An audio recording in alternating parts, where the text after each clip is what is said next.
stuttering a bit. All right. Hey guys, how you doing? Everybody ready for a good show? Everybody ready some fun? Let's get this shit started. We had a little technical glitch at the beginning, so let's get past it. This is Kai. You can hear me, my voice, yada yada yada. How is it sounding? Is it okay? Is it whatever? Whatever. All right, Arson, speak. Woof, woof. This is Arson. Woof. All right. Say something more than woof. More than woof, I Good. like to eat potatoes. All right, Roy.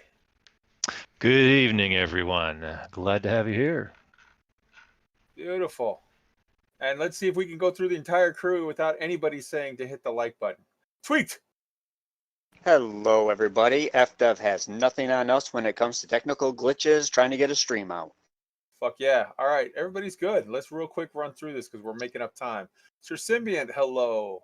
Biotic Keen, hello. Nolan Sester, how you doing? Yuna Sakashiro, we got a story for you tonight. Project Wolf Dragon, what's up, brother? SP4H, big salute. Van Otter, big salute. Winter Mute, my man, bringing up that we're in newsletter 304. We're going to get to that for sure. Able Larry, hey, brother. Matt's Mechanic SSI, how you doing? Let's see, we got Space Mercenary, hello. Anthony Scaletti. Let's see. Jerry Hughes, how you doing? Let's see. Single Malt Scotty, big salute to you, sir. I think that's everybody. All right, let's go ahead and get this started. Arson, do it up. Previously on Elite Week. This is the captain. We have a little problem with our engine sequence, so we may experience some slight turbulence and then, maybe explode. Fighter pilot is an attitude. It is cockiness. It is aggressiveness. It is self-confidence. It is a streak of rebelliousness. And it is competitiveness. But there's something else. There's a spark. There's a desire to be good, to do well, in the eyes of your peers and in your own mind. Ah, Kirk, my old friend. Do you know the Klingon proverb that tells us revenge is a dish that is best served cold? It is very cold in space. The universe is a pretty big place. If it's just us, it seems like an awful waste of space.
You on mute, Kai?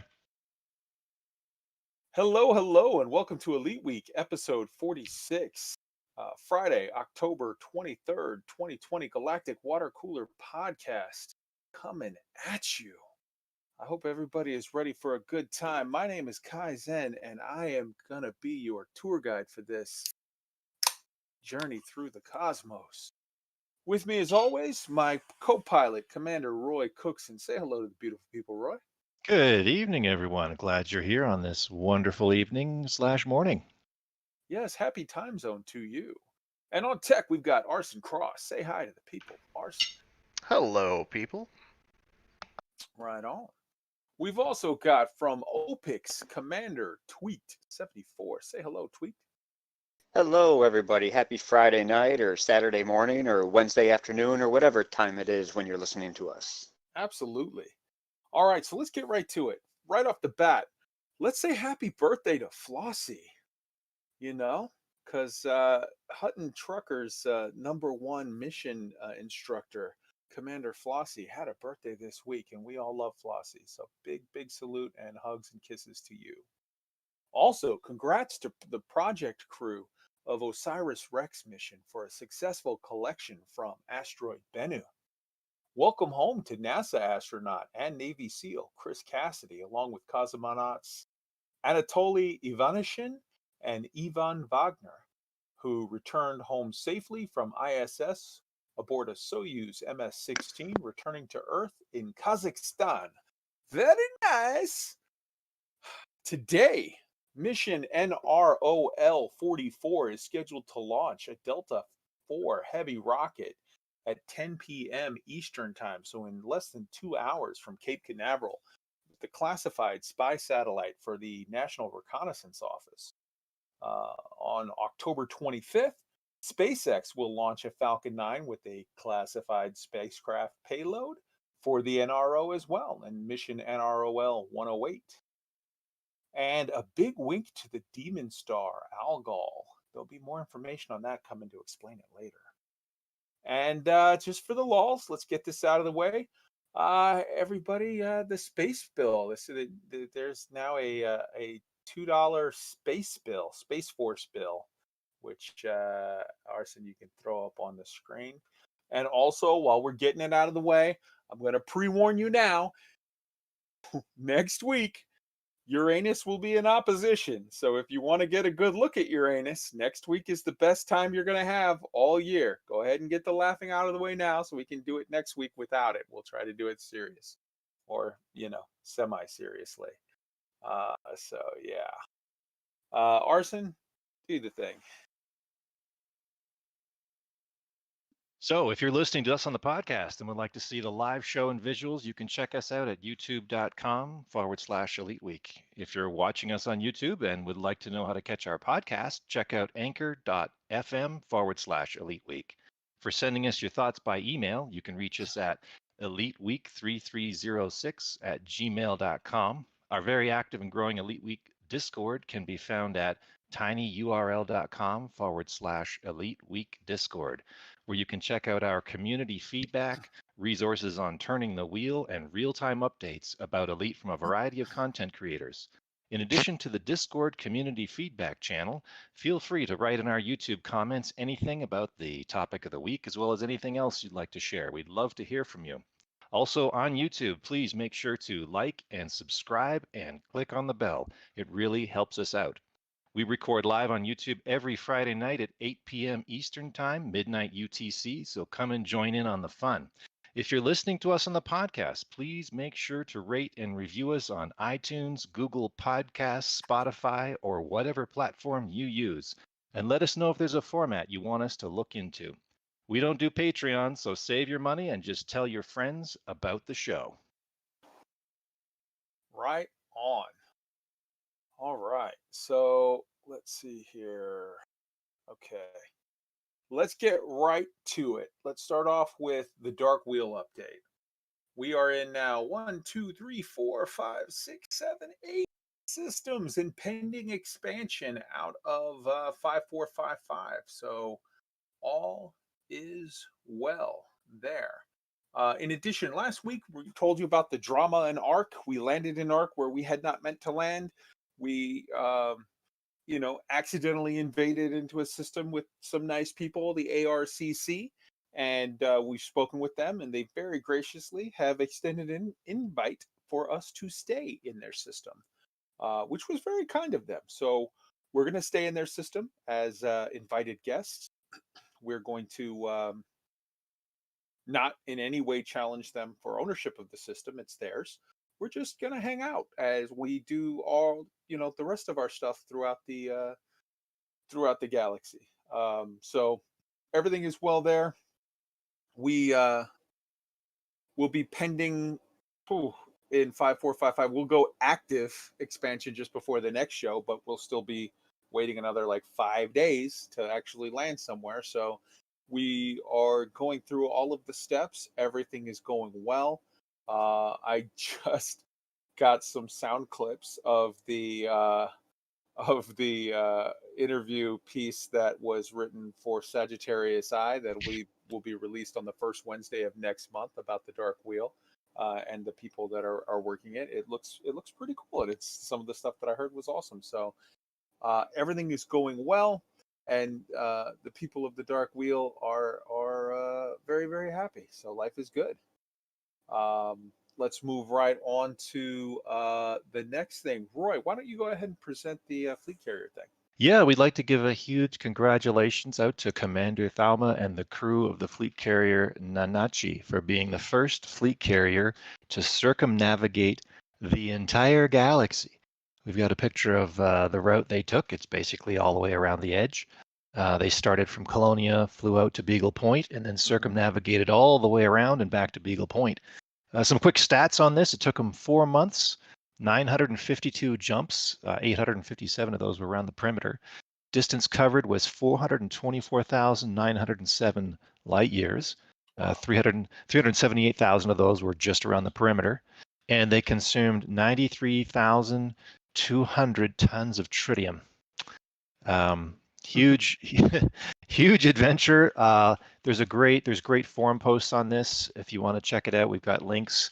A lot of people came out to support, and Commander Thalma thanked all of those people and had some great learnings. A couple I wanted to highlight was he noted, for example, that if you allocate space for tritium and other things in your fleet carrier, that adds to the mass and the jump, versus if you keep those things in your ship, it doesn't. He did find that there was a lot of times when his confidence was flagging a bit, but then certain people came out to help, and that kept him going. I can imagine that happening in a 4-month journey like that. So anyway, thanks to all those people that helped out, and congratulations. Yeah, absolutely. So I want to highlight a couple of things on that. First off, I was the one that put it in the show notes, and where I first heard about it was on the very excellent Witch Space News by Commander Burr and the Burr Pit, Burr and Rainey. So definitely want to give them a big salute for bringing that to my attention. In the show notes, we have the forum thread where he talks about his trip. We have the Imgur link to that route that he took around the different spiral arms of the galaxy. And we also have the Reddit thread that, sort of is the summation of his project. It was very, very cool. And as we speak at the Fleet Carrier Discord, they are organizing a thing, basically sort of like a fundraiser. People to volunteer a little at their time, go out and fill up the tank of that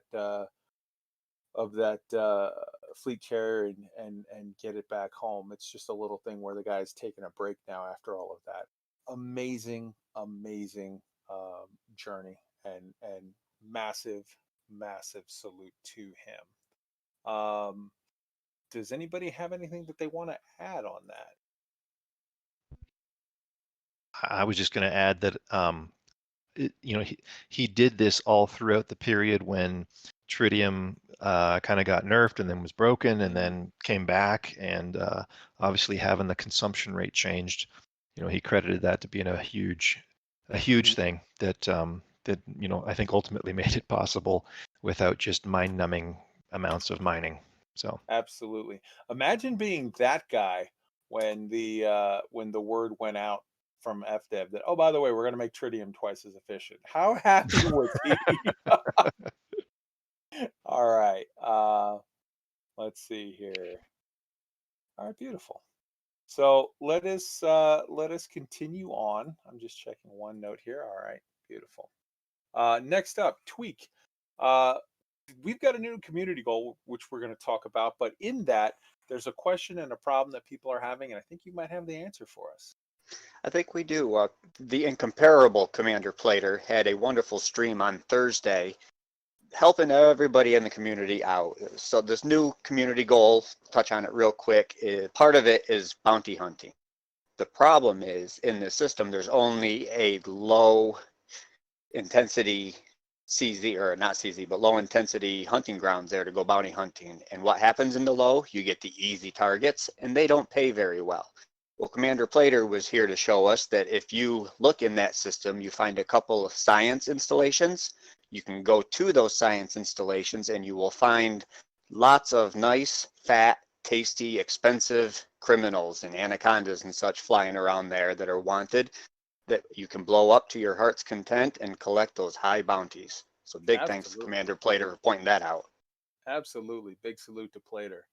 Next up, we've got Professor AWAN, who he is doing a spooky Halloween tour.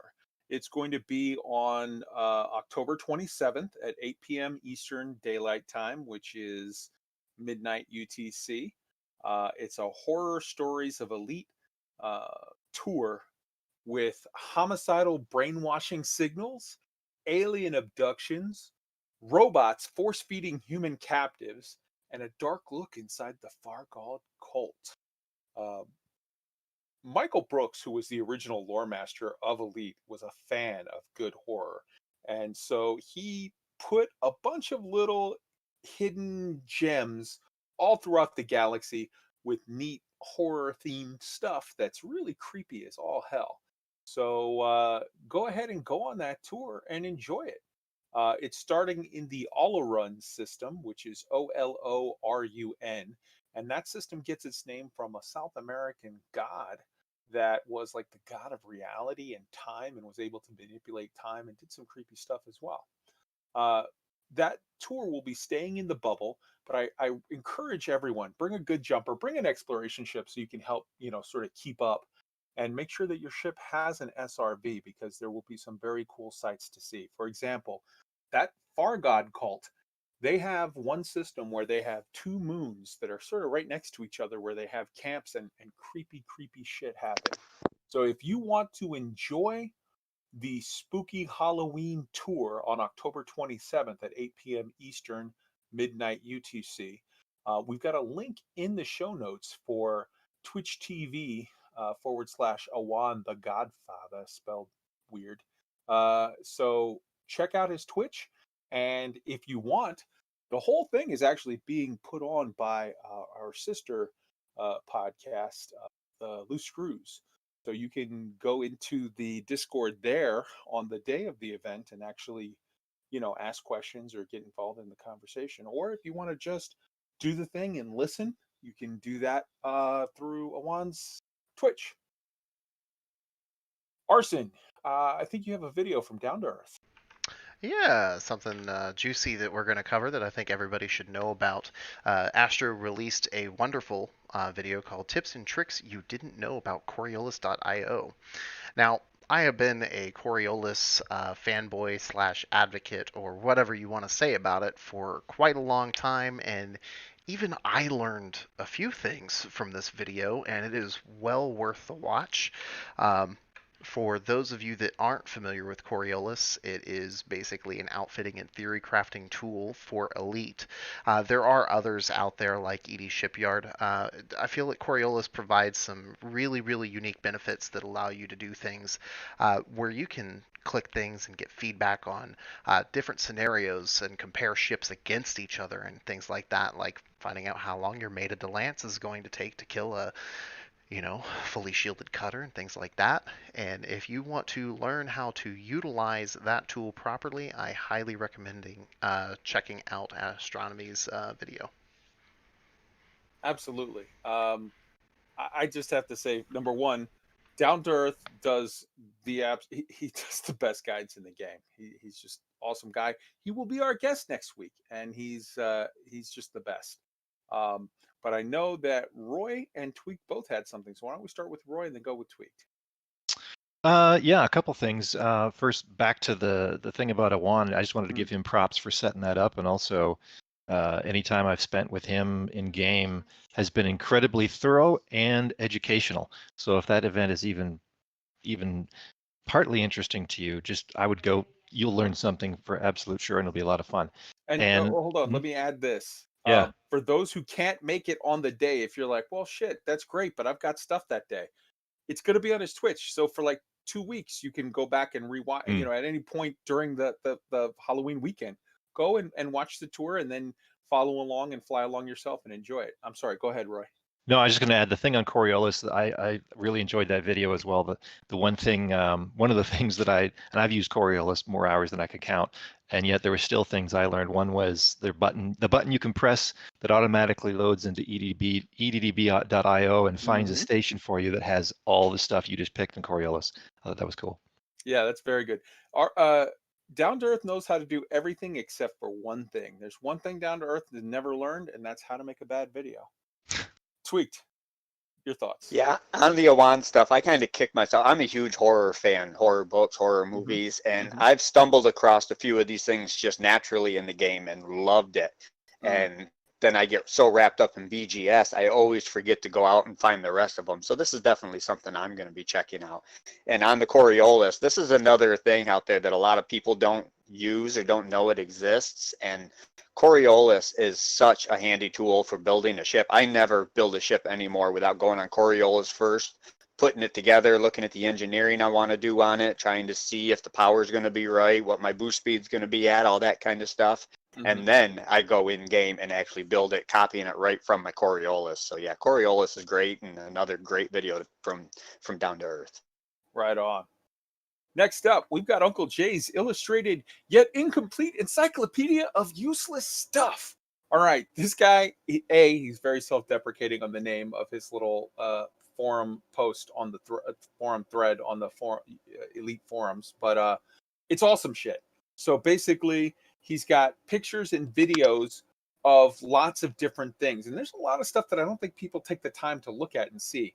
So he's got he's starting with the 3 categories of cargo canisters, materials, and megaship features. And he breaks down and has absolute pictures of, okay, here's what each cargo canister looks like. And a lot of people, I can tell you, I've been playing the game for a long time.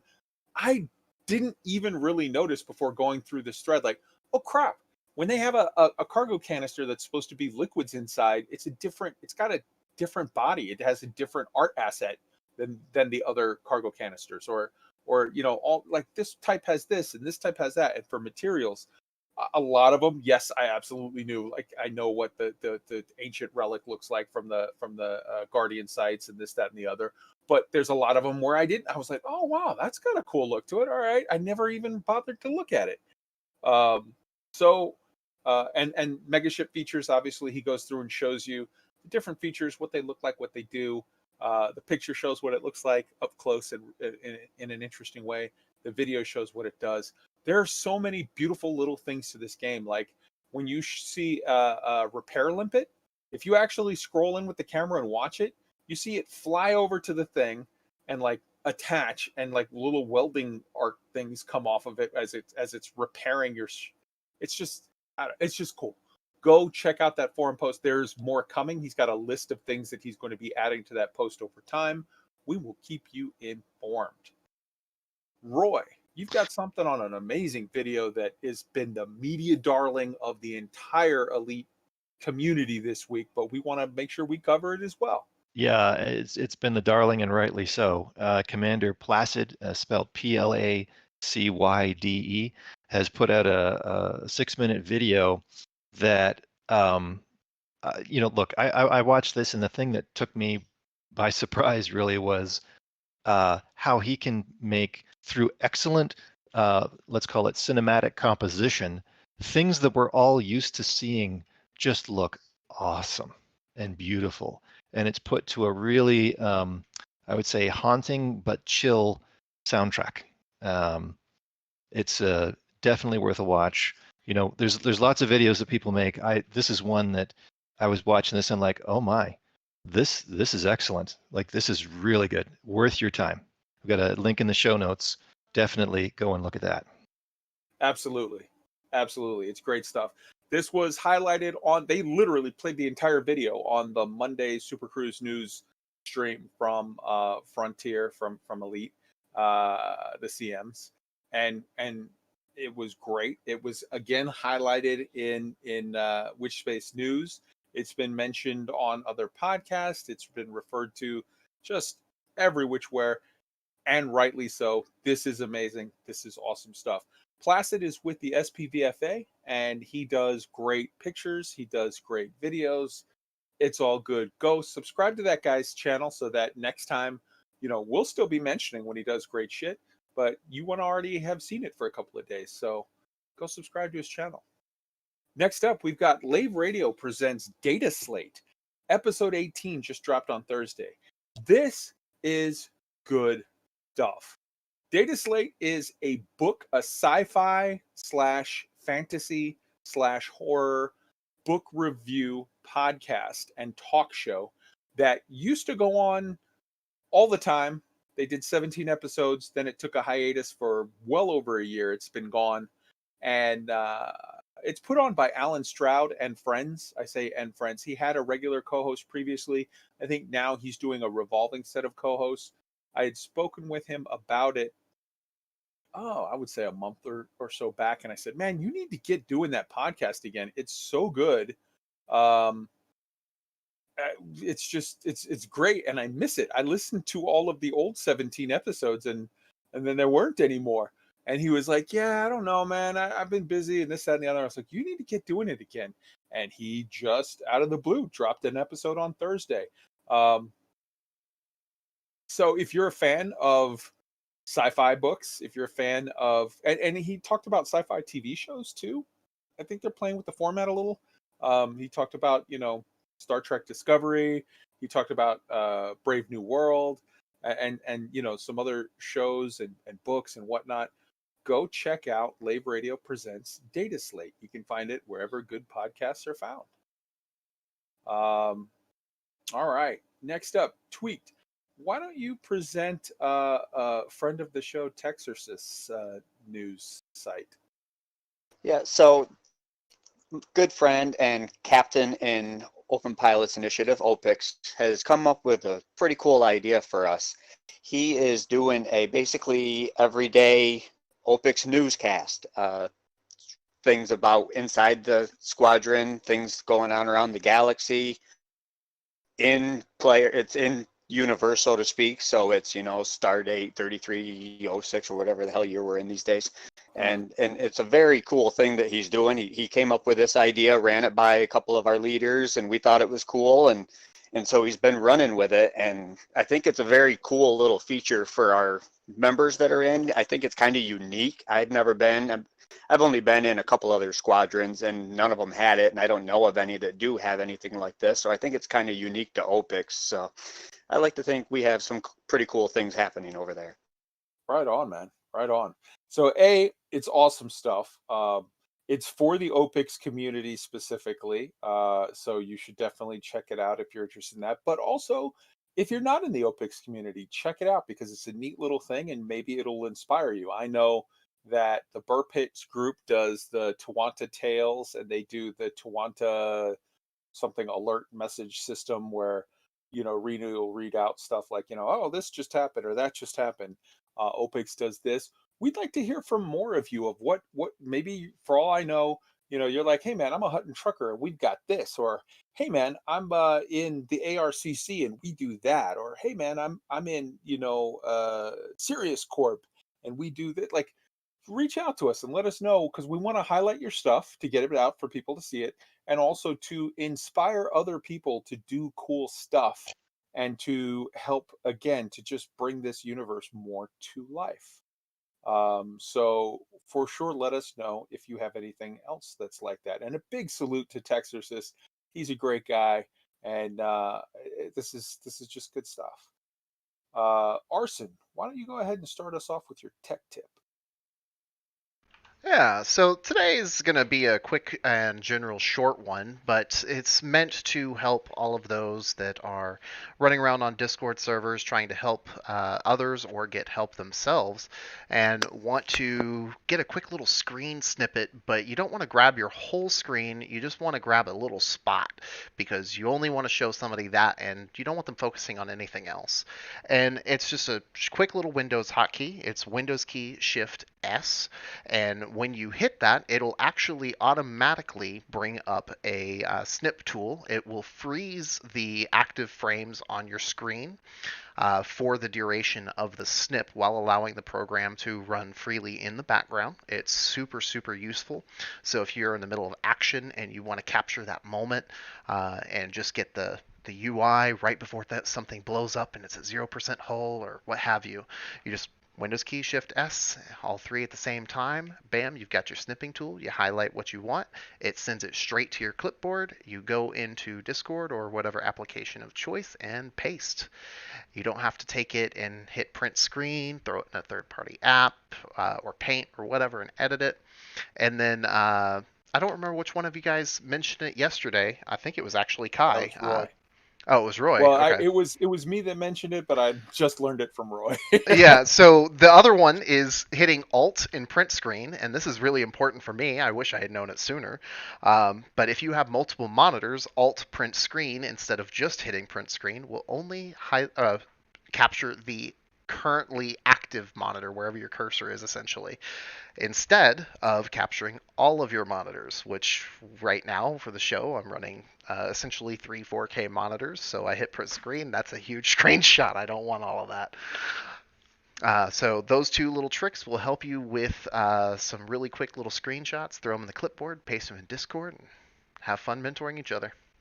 Right on. Beautiful stuff. All right, let's move on to Frontier News. So right off the bat, let's just say, so under the section of where we normally would post, what do you call that? Patches. We didn't have a patch, but we had a stealth change. This was not spotlighted anywhere, but be advised, everyone in the community, that Game Heralds are back. Now, you might say, what is a Game Herald? What the hell are you talking about? What I'm talking about is local news reports provided at the station in different systems. So you know how we have Galnet, and Galnet puts out a big, thing that's everywhere, that it's like, hey, every commander in the galaxy, be advised, this just happened. And that's the official Galnet story. But if you go to a station, every station has their own local news. And this appears when you dock, and you normally go in there and before you go to the mission board, just when you're at the main screen where you have, contacts, mission board, universal cartographics, whatever, commodities, you'll see like a picture of the person who represents that station. And underneath it, it has like a link to like some local news information. This is very, very key because, and there's, I can't tell you how many commanders play in this galaxy and have played in this galaxy for a long time that have no clue that this is even a thing. That is your local news report in that station for that station only. Now, in the past, Frontier has used this to provide clues as to mysteries and different things that are going on in the galaxy. Canon at one point was using this, and it would pull up information that they used to format data keys when they were trying to unscramble information on different places and different things. And this is all going on behind the scenes, and it's, some of it is augmenting what the Galnet sort of article said, and some of it is contradicting what Galnet said.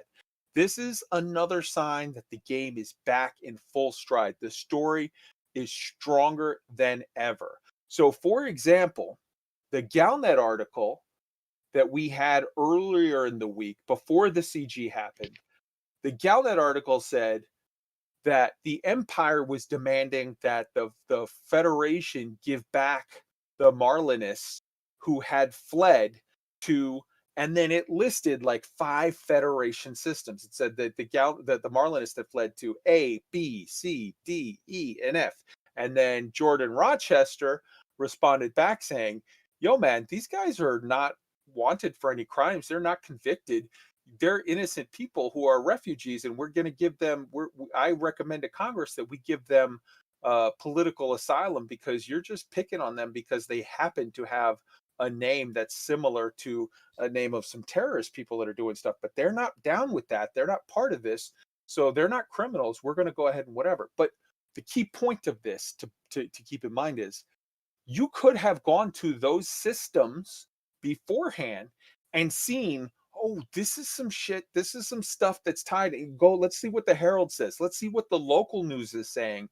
That is the hot scoop that the whole galaxy hasn't gotten yet. And you can use those clues to send you this way or that way, or help you sort of figure stuff out. So I challenge each and every one of you out there in the galaxy to go find the little clues here and there at the the Heralds, and report to us, report it to us, report it to LAVE, report it to, whoever your favorite streamer or whatever is, but report it to us. Of like, hey man, this hot news just in, and we can get out there and and make a video about it, put it on YouTube. Hey, this is going on. This is big. This is whatever. It's super, super good stuff. Arson, what did you have on this?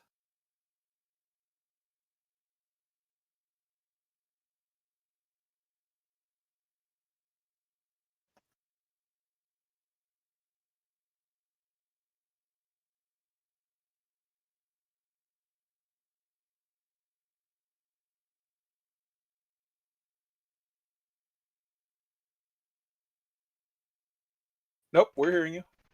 No, y'all were. They weren't. Okay. Say it again. Thanks, Wolf. Yeah, so it was just going to be that, reinforce that you need to go ahead and actually look at this stuff manually. Third-party tools don't actually collect any of this information automatically. This is something you need to use your good old-fashioned Mark I eyeball to look at in the station panel. There is going to be some automatically generated news articles for things like bounty reports and what the local factions are doing. Yeah, they're all crap. You don't need to worry about those unless you're like managing BGS stuff. But buried in those can be these gems with the storylines. Like Kai mentioned, they've been used for other things. One of my favorites was the treasure hunts and things like that. They've done some really cool mysteries with them. But take the effort, look at it. Even if you're running third-party tools, use that eyeball and let people know if you spot it. Because if you do spot it and nobody else has seen it yet, then odds are you're probably the only one to care enough to tell people, and the rest of the community would love you for it. Yeah, because if you're the one the one that was smart enough to notice what everybody missed, you got the hot scoop. You can notify the galaxy. Tweaked, I know you had information on this or a question. Yeah, I was just going to say, well, first off, I think all that news is pretty valuable. The bounty board, the traffic report, and valuable. If you own a system and you care about that system, you should be keeping an eye on that stuff. But as Matt in the chat said, it is a great way. Reading this local news is a really good way to wait that 10 minutes for the mission board to flip. 100%. And I used to read it all the time before it disappeared on us. I'm so happy to see it back. Absolutely. Absolutely. And yes, when I say it's crap, I mean it's crap if you're just following the galactic news. But that stuff is gold to people who are, as Arson said, doing the BGS or care about the BGS in that system, whether it's because it's your system or something that you're invading or messing with. If it is in any way in your sphere of interest, then it's good. But the Herald stuff, the stuff that it's like the juicy stuff, that's great for everyone. All right, so moving on, we've got the newsletter store update. So newsletter 304 was published today. Right off the bat, I want to jump to the end and say Elite Week was shouted out with our show times. It's off by an hour until week after next because they're showing it what it's going to be after daylight savings time is done, saying that it's at 1 a.m. UTC. It's at midnight UTC for now, for the next 2 weeks until our time changes. But yeah, that's super, super awesome. They gave us a very kind words, something to the effect of like, go watch this great news show that has news and interviews and reviews and yada yada. Thank you very much, Frontier. That's very, very kind. Thank you, Steven. I know you're the one that updates that list. Much love and hugs and kisses. All right. Then in the newsletter, they also give us congratulations on a successful AXCG. And that was down to the wire. It was super interesting. And we're going to talk more about it later because there's some stuff you might not know. They talk about their live streams. They talk about, and this is super, super important because a lot of times, or a lot of people today have noticed that they posted a thing saying, yeah, we have, crap for sale in the ARC store for Halloween. Like, get your bobbleheads, get your stickers, get your, I don't know, whatever they do for Halloween. And hello, I'm not muted. Okay, somebody just said muted. All right, never mind. They've said like, go get your stuff, and they put the thing, they put a name on it, Halloween event, and it's an in-store event for Halloween, and that's great. But people have said, oh my God, is this the Halloween event that they're going to do? Is that it? Was that what people got all excited for? No, it's not. How do we know that? One, because Art actually said on the stream, he said, there's going to be a live in-game event for Halloween. That's going to be very spooky. Tune in and keep your eyes open for more information coming on that. Well, this is what you were supposed to keep your eyes open for.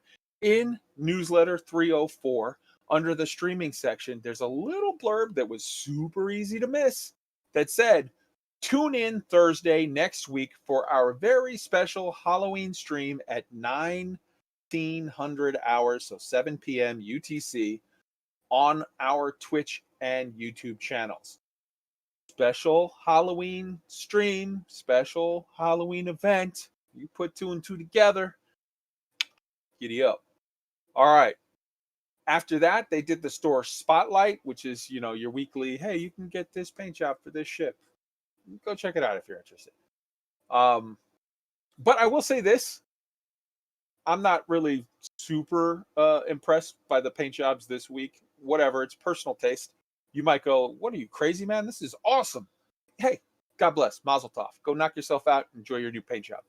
But everyone that is hearing my voice, either A, buy some ARCs and hold them in waiting, or B, just be ready, be aware, keep it in mind now so that it doesn't come up and hit you as a surprise. Next month, for Thanksgiving week, the Black Friday sale happens. And when the Black Friday sale happens, it's the only time every year that Frontier puts out the midnight black paint job that's out there. Last year when it came up, I bought the midnight black paint job for every paint, for every ship, SRV, SLF, everything in the game that it would allow me to. I bought it because I think that is the sexiest paint job in the game. So be ready for it. Roy, you had a thought? Oh, just that, I'm a bit of a completionist, and this will be my first both Halloween and Thanksgiving in the game, so I'm really looking forward to that. Absolutely. Those kind of things are special in games like this. Absolutely. Okay. Then we come to the part where they talk about the Halloween stuff. Halloween cosmetics items coming October 26th to November 2nd. So, check it out. After that, they talk about the Galnet news articles, which we're about to get to. Next up, we have the heading of forum posts. Let me just put this out there. Go sign up for the newsletters. The newsletters were crap for a while. They have been good for like the last 2-3 newsletters, whatever. They're good again. Again, this is part of the game is alive again. Go sign up for that so that you don't miss it out. On forum posts, Arson, why don't you hit up with that forum post that I linked for you? Yeah, so we have a fantastic thread that was started by, I believe, Commander Gustoni, Asking about influence, the little pluses we see in all of our missions. And, those are pretty ambiguous little icons. And dangerous programmer Dominic Corner from Frontier responded to it. And he answered several questions, participated pretty heavily in the thread, something that I am always ecstatic to see Frontier allow their developers to do on the forum. And he essentially clarified some things. Now, the numbers in the thread are just example numbers that were contributed by a player, but essentially the meat of the new understanding that we now have on the pluses is that each plus implies a range of potential amount of influence. And essentially the way it works is when you go into a mission board and you're looking at your missions, which I just happen to be at one right now, you go in and you look at your missions, and the missions generate the rewards at first, and then the number that the influence is assigned to is converted into these pluses. So a plus, let's say, using the numbers that are from the forum thread, they said, okay, let's say that each plus represents, say, 20 points of influence. One plus, according to Dominic Corner, indicates that you could be getting anywhere from 0 influence to a maximum of 20 influence for that plus. 2 pluses would be anywhere from a minimum of 20 to a maximum of 40, and so on and so forth. It goes all the way up to 5 pluses, which is the maximum. And the takeaway here is that if you have a higher reputation with the faction, or you have higher ranks in the career choice, trade, exploration, or combat, those affect the numbers for the influence. Now, it's not clear what those numbers are. We don't know. That's not something Frontier is able to tell us. But it does tell us that basically you want the more pluses, which we all kind of pretty much gathered. But we now know that just because there's a plus doesn't mean that we're going to get the maximum influence of that plus. Yeah. So you want to actually... The TLDR that Dom has given us here is that it's a dynamic scaling, and that it also takes into effect your other traits. Correct. Beautiful. Tweet. Yeah, I just wanted to say real quick, this falls under the heading to me, and I've worked with people. Sometimes people try to make the BGS way too complicated. The fact of the matter is, what does it really matter what the pluses mean when all we need to know is 5 is better than 3, 3 is better than 1. So when you're running missions, take as many pluses as you possibly can, and things usually work out okay. Beautiful. Next up, we've got the streams. There were 2 streams this week. This was the first time that they did a Tuesday stream for Super Cruise instead of the Monday stream. So we had the Tuesday and Thursday stream. So get used to that. Every Tuesday and Thursday now. Tuesday was Stephen and Bruce attempting to do Anti-Xeno, and Thursday was Stephen and Bruce attempting to do CQC. Go check out the links if you're interested. All right. And then after that, we've got Galnet news articles. So there were 4 Galnet news articles for this period. The first was on October 19th. And it was political turmoil for President Hudson. After that was October 20th, Marlinist Refuge flee to the Federation. That was the one that we told you about, where they said specifically they named Federation systems. So you could have known on October 20th, something's up with these systems, and gone and looked and gotten more information that might have sort of given you a heads up about this CG ahead of time, before everybody else. October 21st, Thargoid incursion repelled in the Witchhead Enclave. And then October 22nd, federal initiative to support Marlinist refugees. They're talking about the new CG, which leads us right into the CGs. Let's talk about them. First off, with regard to the community goals, here's what we're looking at as of right now, live on the air. I'm looking and I'm seeing that the Fox Enterprises, deliver fruits, vegetables, food cartridges, basic medicine, clothing, evacuation shelters is at tier 0 still. It hasn't hit tier 1 yet, but it's at 7.731 sorry, that would be 7.731 billion out of 80 billion. And wait, no, Yep. million So, is it? Yeah, that's right. 7.7 out of 80 million. Yeah, Yeah. out of 80 million. I was saying billion. That's wrong. Yeah. And the bounty hunting CG is already at tier 1 with 2.5 million out of 60 million. They're both ongoing. It's early days yet. We're just hitting the weekend. We expect to see high output. I encourage everyone engage in this CG. This is to me it's well, okay. Getting into the CGs, let's first start off with the Thargoid one.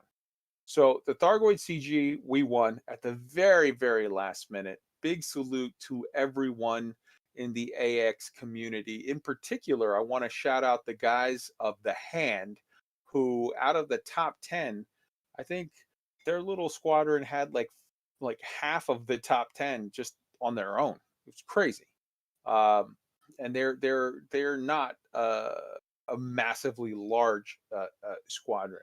So the dedication that they put towards that is worthy of a huge commendation. Big salute to them. I want to point out something. I heard a lot of places the commentary of like, why would we even care about the CG, man? There was nothing new. It's no big deal. This is whatever. Okay, here's why we care. Because number one, Frontier has demonstrated to us that they're bringing the story back. And this is the first part of that story, which they have brought back front and center for the whole community to look at, that involves anti-Xeno combat. Now, maybe you are saying, I'm holding out for anti-Xeno CZs. Okay, that's fine. Respect, whatever. That's your choice. It's a game. Play it how you want to play it. Maybe you're like Commander Malik or the people of HALT that are like, I have no interest in this. I'm not doing this because I think that the whole idea of anti-Xeno combat is disgusting. We're the aggressors. They're innocent. We're the bad guys, whatever. Okay. Again, respect, salute, whatever. It's a game. Play it how you choose to play it. I'm not here to tell you how to play it, but I am going to say that if you are interested in anti-Xeno combat, Frontier saying, hey man, we know the story was gone for a long while and everything was on hold. We're bringing it back. And then them demonstrating they're bringing it back with week after week after week CGs, new Galnet articles, the Herald back with story that's dynamically happening in the systems. All of these things is a ramp up. And Frontier has said, you're going to have stuff for everyone, including the anti-Xeno community. I have to look at this and take Art at his word, because every time he said he was going to do something, he did it. So give him the benefit of the doubt. Now, to the comment of there's nothing new in this CZs, I would like to point something out, because I think there was something new in these CG. Sorry, I misspoke and just said CG. In this CG. Specifically, non-human signal source level 4s. In this non-human signal source level 4s, I was seeing reports, and I want to give a huge salute to Commander Colin Ford, Phoenix to Fire of LAVE Radio, who went out and saw this for himself. You go out there and signal source level 4s are normally just, a couple of scouts floating around. Kill the scouts, you move on.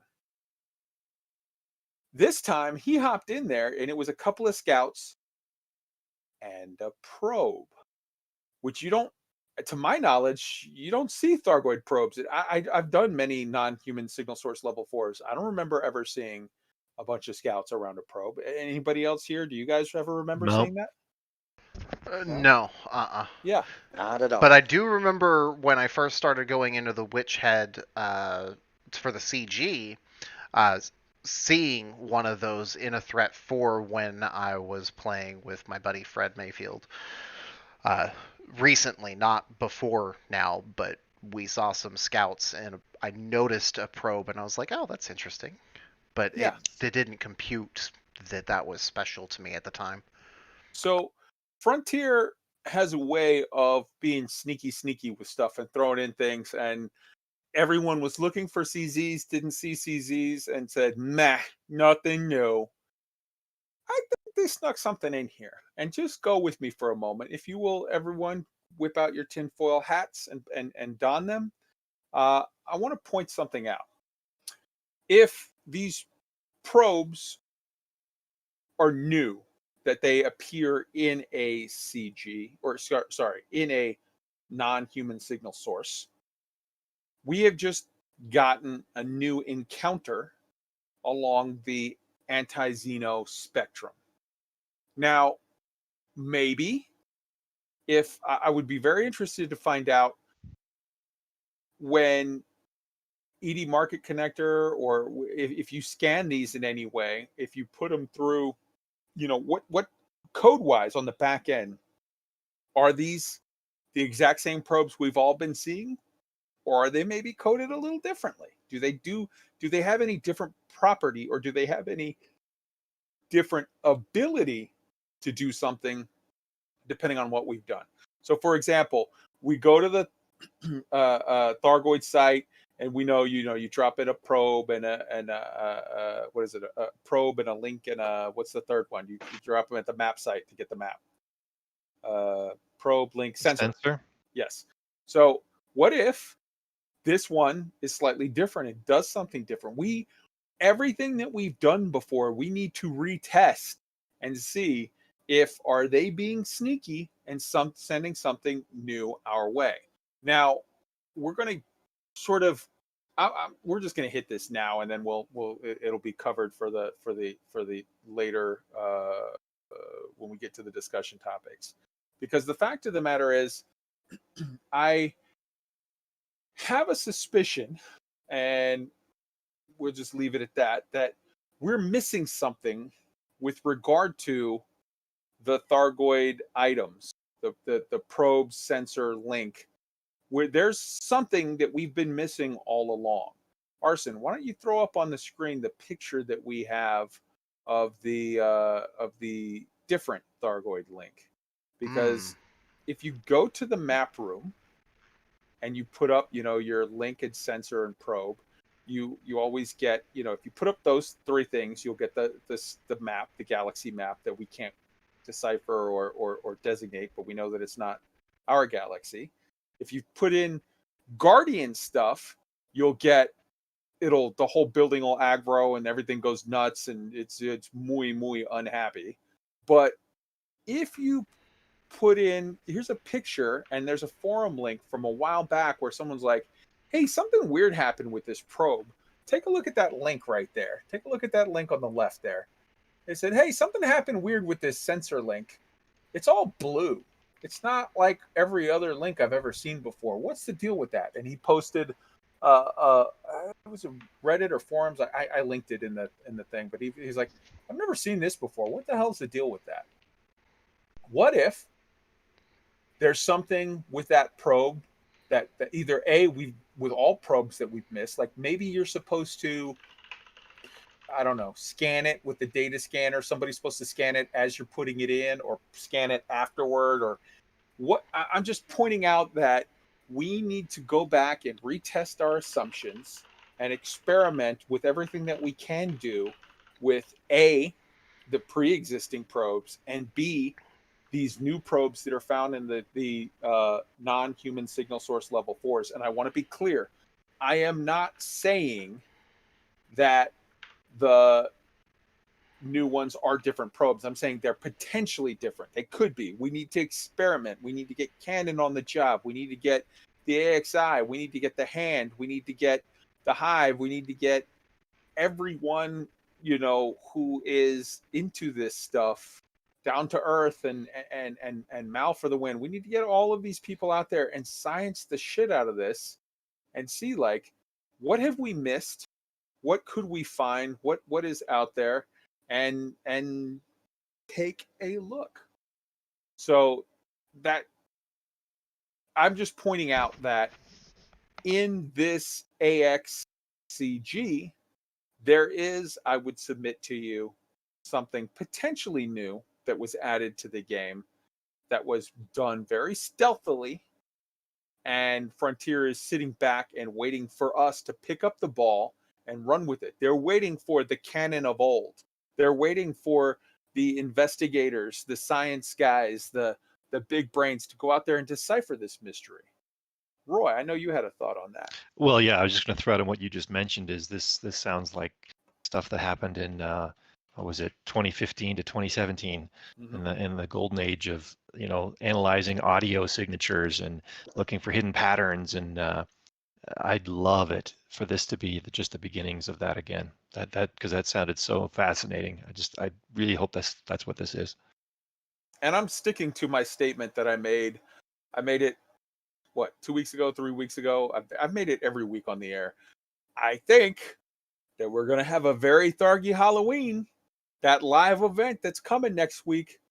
I would be shocked if it's not something new with Thargoids, a new encounter, a new, either maybe new ships of some kind or new something attacking us, or if it's all existing stuff, a new pattern, like heavy hit, like there's, for the way Art was saying, like it's going to be something spooky for Halloween, and the way that they led in with this AXCG at first, and this new thing that's in there that we've all missed, that we haven't sort of cracked the code on. I think this is just the buildup. I think we're about to get heavy AX next week, and I'm excited for it. Tweaked, you had a thought. Yeah, I was going to say pretty much the same thing right there with Halloween coming up and this new sensor or whatever here, that who knows what that could be. That could be calling in a friendly Thargoid race. It could be calling in a not so friendly, bigger, badder ship or something along those lines. We just don't know what this could be, but how fascinating that they snuck something in that we had no idea was there, and most people slept right on it. They blinked and didn't even see it was there, and here we are left with something to discover. Absolutely love that this kind of stuff is back in the game. So people of the universe, people that are smarter than me, I put this in your hands, okay? You tell me. A, I think that there's a new encounter that they added to the list in the non-human signal source level 4s. B, I submit to you that there's a thing that we have not uncovered that has something to do with the probes, links, and sensors. And C, I just showed you a picture, and there's an old forum thread of a guy going, "Hey man, this one turned blue. What's up with that?" You put it together and come up with something cool and get back to me. All right, Arson. Yeah, I was just gonna say on the whole encounters thing, I do want to just say, like, people go through and look through every signal source that you get, because just because it's threat 4 doesn't mean that there's only one threat 4 non-human signal source. There's, like, for some of them, there can be like 4 or 5 different variants of a particular threat level of any given signal source. So hit them up, look in them, even if you've been in that threat before, and report what you find. Yeah, man. Good stuff. All right. So that covers, I think, the AXCG. And again, huge salute to the hand. You guys hero moded the hell out of that. Now let's focus on the new CG, the supporting the Marlinist refugees and protecting the Marlinist aid. As Tweaked let you know from courtesy of Commander Plater, you can get better bonds at those installations. Go do that. Another thing to keep in mind, if you go to those installations, though, you're going to need to take a kill warrant scanner, because those ones might show up as what is it? Where it's like they're Lawless. Yeah. So it's good stuff. With regard to with the Marlinist support, like, it's very, very important that we, I think, support them. Yes. Marlinist. Arson put it up on the on the screen there. Marlinus Profit. Okay, yes, that go out there and truck stuff for them and make your profit. But here's the important thing. More so, yeah, can you make more money paying out mining? Yes, you can. Okay, so what? This is a game. You're doing it for the fun. You're doing it for the story. The company, Frontier, is engaging with us and saying, we will give you story. Here's some story. We've worked on this. We need to do our part now and engage back. I'm personally 100% bought in on all of this Marlinus stuff of like, yeah, man, you know, Aquara, as Arson said last week. Like, let's support this. Let's support, you know, I've told the Black Sky Legion, like, yeah, man, here's some light orders. Feel free to go over there and run some stuff for the Marlinus and kill some stuff that, you know, is trying to give the Marlinus a hard time. Let's knock this one out of the park and you know, really engage in this story and see where it goes. Because to me, there's several things here. Number one, there's the obvious drums of war are starting to beat in the background where it's like, hey man, are the Empire and the Federation about to square off over this issue? And the people that are involved, on the one side, you've got the Empire demanding stuff back. And who is it that's responding? Oh, Jordan Rochester, the ex-fiance of Aisling Duvall. Like, this is cool, interesting stuff. Look at what's going on with the Federation. You've got, you know, Hudson, who's very much not looking great these days as far as his chances of holding on to political power. And Hudson would be the absolute worst guy ever to be like, yeah, no, we're going to support these refugees. But you know who would be a great person to subject that idea? Felicia Winters, who is the person that would presumably be taking power if Hudson were ousted out of office. Six of his own congressmen quit, or senators quit, just off of this. This is exciting, engaging story where we have a chance to affect the universe. So I'm saying, everybody, get out there and take part. Don't be that guy that lets it sit to the side. Avoid real world politics and get into the politics in game. Roy. I was going to say, if you think Hudson's on the way out, it might be a good time to get pacifiers. Yeah. All right, Tweet. Yeah, I was going to say, echo that absolutely. FDev is working hard, giving us so much great story here. We want to thank them by taking part and participating in it. And secondly, if Hudson loses power, yeah, Felicia Winters might be the one to step up. But if this stretches out a little bit, maybe we get some new galactic powers when Odyssey drops. Maybe we get some new galactic powers before Odyssey drops. I honestly think that we're going to get some new powers and see some old powers maybe sunset before Odyssey, and then get new powers and new engineers. Keep in mind, there's a pantheon, there's space for 20 powers, and they only have what 12 in now or whatever. There's room. There's more coming, I think. But yeah, give us more now. Give us more later. Give us all of the things. All right, let's move it along. So yeah, the community goals, they're super awesome. Get involved, take part, enjoy the game. It's a game. If you're just worried about how many credits per hour you can get, then just mind pay night till your eyes bleed. But don't come crying to me when you're bored, because go get your billions and then go have fun with the story. This is it. All right. So next up, Arson, I think you might have a little sound, what do you call it? A little sound clip or whatever for Tweak's tip of the week. And now it's time for Tweak's tip of the week.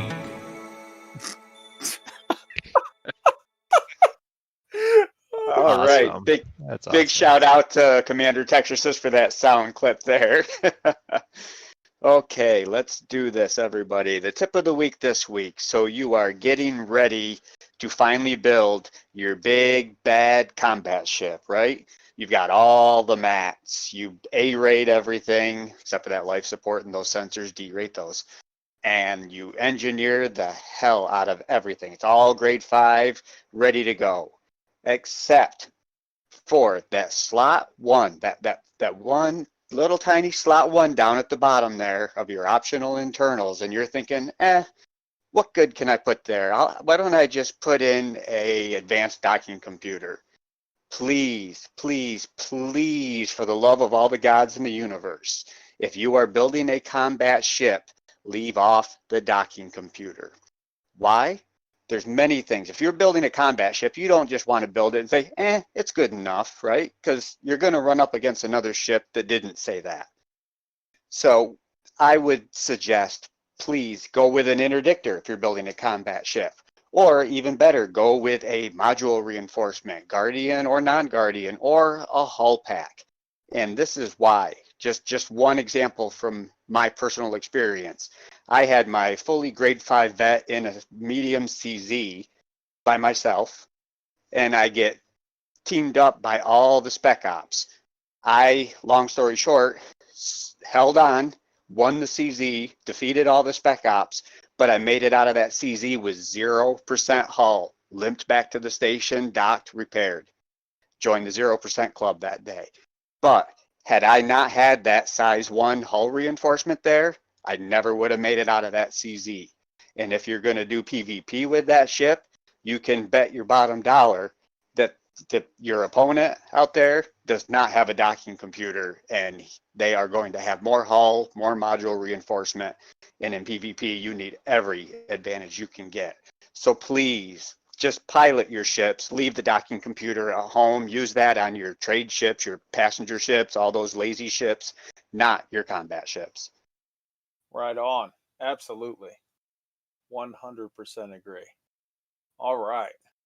So let us move on to that was a great fucking tip. Seriously, Tweet. Let's move on to real life science. So right off the bat, we've got Osiris Rex with the successful collection. This was the biggest news of the week, period. Anything that you heard that you thought was bigger than this was not bigger than this. Osiris Rex, and there's a link in the show notes. NASA sent a satellite over 200 million miles away. It is right now at Bennu, 200 million miles away, collecting samples.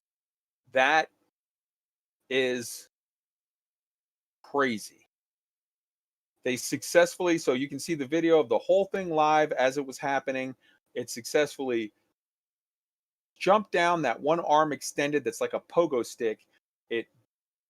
It popped down onto the surface, made contact for just a few seconds. It blew a canister, one of 3, I think, canisters that they have, and it collected dust and particles and grams of little rocks and particles and stuff in that little filter capture thing, and then shot right back off just a second or two later. And they're collecting 3. They're making 3 samples that they're going to collect and bring them back to Earth in 2023. And they're going to science the shit out of this. And, you might be saying, well, what good is that? Dude, I don't know. But it's the smartest people on the planet are figuring this stuff out. And they say that it's worth it and it's interesting and it's cool. And for me, just the idea that we can send something 200 million miles away, make a successful, precise collection like this, and bring it back is amazing. So I don't know, just huge salute. Arson, you had something on this. Dear Epstein, we need your drive. Absolutely. But here's the thing. These guys are the Epsteins of today. These guys are the ones that are taking us to the forefront of what is possible and saying, hey, we need to go a little further. This is impossible now. Let's figure it out. This is the same continuation of the guys that got us to the moon and the guys that will get us to the Mars and Epstein one day. This is how it works, man. And huge salute to these guys, because that shit was incredible. Also, this week, NASA and international partners signed the Artemis Accords. Again, there's a link to the video that NASA put out on the subject. It's basically explaining what's going to get us to Mars, what's going to get us to Epstein, what's going to get us to the world of the expanse, hopefully a little not as dystopian, but whatever is this. And look out there. Look at the picture that Arson put on the screen. That's the International Space Station flying in front of the moon. That shit is glorious. The moon is the next target, and people will say, "Oh, we've been to the moon." Yeah, no, we haven't.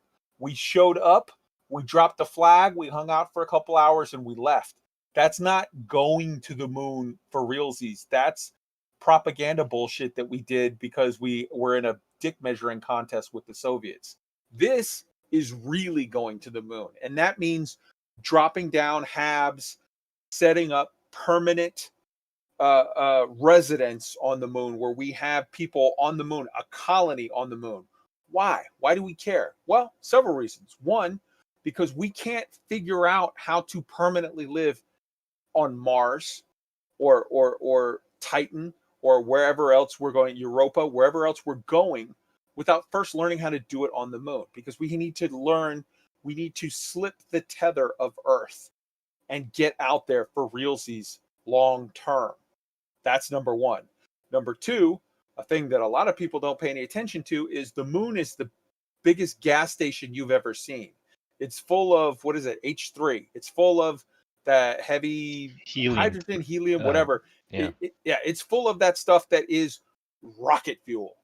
And that shit, when you take two things, number one, it's way easier to rocket from the moon to go places, right? And two, because it's so light, there's next to no atmosphere to give you problems. There's next to no, there's very little gravity to cause issues. So it's much more economical to rocket from the moon than it is from Earth. It's just better. And they've got the fuel for it there. So we go there, we set up a base on the moon. And from there, we build a rocket. We assemble a rocket that was sort of pre-built on Earth. We assemble it there. And we fill it up with that fuel, and we launch to go to Mars. That's how we're getting to Mars. We're not getting to Mars from Earth. We're getting to Mars not... You can send a rover and all that stuff from Earth. But to send people and HABs and heavy stuff to colonize Mars, you're going to need either A, a much bigger rocket, or B, you're going to need to go to the moon where you have the fuel and you have the optimal launch location to get you there. So that with a rocket the size of what we use pretty much to get the little rover that we just sent, the rover and the helicopter, Perseverance and Inspiration or whatever, you can send actual people with a heavy payload so that they can live there and set up a habitation. There's a reason why on the Netflix show that came out, what was it, Away, they showed that, like, why were they launching from the moon? Why did they launch from Earth to go to the moon and then from the moon to go to Mars? That's why. Science.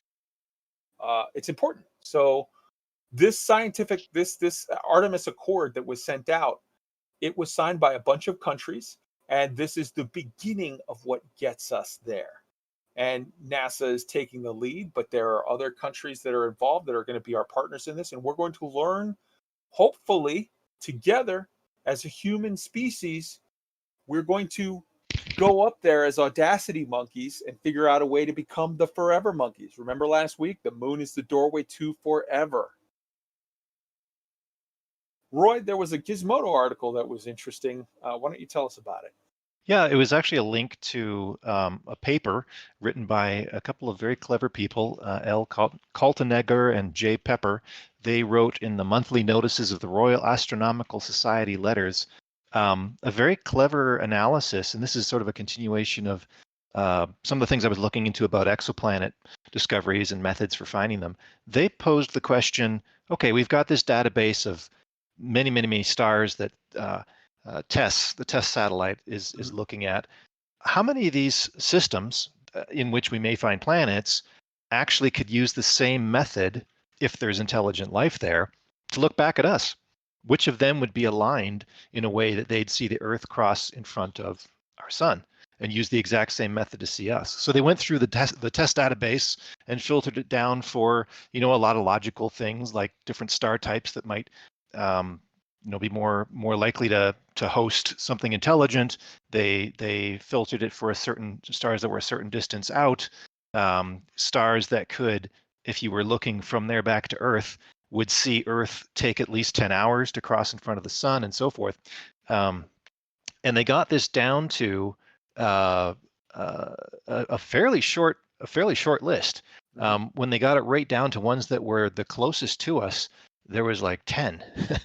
I thought this was fascinating because everything's always been about us looking out, and I think this is the first one I've seen of people thinking, well, we're probably not the only ones here. What if there's people doing the exact same thing to us as we're doing to them? Why don't we make a list of those? Those could be some interesting ones maybe to look at first once we have the ability to do like spectrograph of exoplanet atmospheres and look for astrobiology and that sort of thing. So there was a few more pictures there. Arson, if you want to throw it up, I think it finishes with the actual list.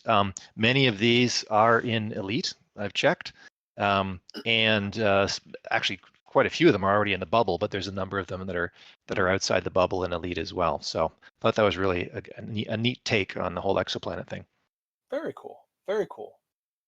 Next up, NASA is going to make a major announcement about the moon on Monday, October 26th at noon Eastern Daylight Time. We don't know what it is yet. What we do know is that it involves SOFIA.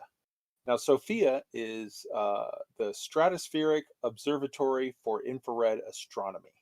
Let me explain to you what that is. It's a modified Boeing 747 that flies higher than much of the atmosphere, allowing its built-in 9-foot telescope to get a clear view of our solar system and the broader universe. The plane is able to get up above 99% of the atmosphere's water vapor, which normally is what obscures us from getting a clear view of space. The telescope instruments at the center of the flying observatory gather infrared light, meaning that it can pick up phenomena impossible to see with visible light. NASA has noted in its announcement that the same telescope was the one that was used to pick up atomic oxygen in Mars's atmosphere. So this is, what did they find on the moon? Did they find, I don't know, did they find some water or precursors or things that could be used chemically? Like did they find bits of oxygen, bits of water? Like they might have found molecules somewhere. Maybe for all we know, they found some leak of water vapor or something, some small something somewhere. Or maybe they found a leak of that the gas that we know that the moon has in abundance, that helium-3 or whatever, that we can mine for rocket fuel. Or maybe they found, I don't know, but whatever it is, we're going to find out on Monday. It's going to be super, super exciting. I'm going to be watching it live, and this is good stuff, man. It's super, super interesting. So we'll see how it goes, where it goes. And lastly, you can go outside right now, tonight, and pretty much every night this week, and get a great view of, you can witness the Demon Star in the night sky. And people might be saying, oh, what the hell is the Demon Star? Well, in the night sky, you have, among other things, you've got the Perseus constellation, Perseus the hero. And one of the stars of Perseus the hero, towards the top, it's like the second to the top one that's on the top there, is Algol. And Algol is it's an interesting system where you have two stars, and there's one that's sort of an orangish star, and there's one that's like a bright blue, sort of Acheronarian looking, star, where it's a much brighter light. And interestingly enough, there's an anecdote about this star that, according to legend, late in the 18th century, there was a famous Parisian astronomer that would stand on the Seine bridges, the bridges of the River Seine, on nights when the variable star Algol was in eclipse, to point out the remarkable phenomenon to passersby. So just imagine some crazy Frenchman with this, his telescope set up on the bridge, and as people are walking by trying to get to wherever, he's like, hey, you gotta see this. And they call it the Demon Star because it winks from like a bluish light that's much brighter to like an orangish whatever, and they were like, I don't know, primitive people, superstitions, whatever, like the orange blink. It's like, oh, the ojo, the eye of the demon. I think it looks really cool, and you can check it out because right now, this week is the absolute sort of best time to check it out.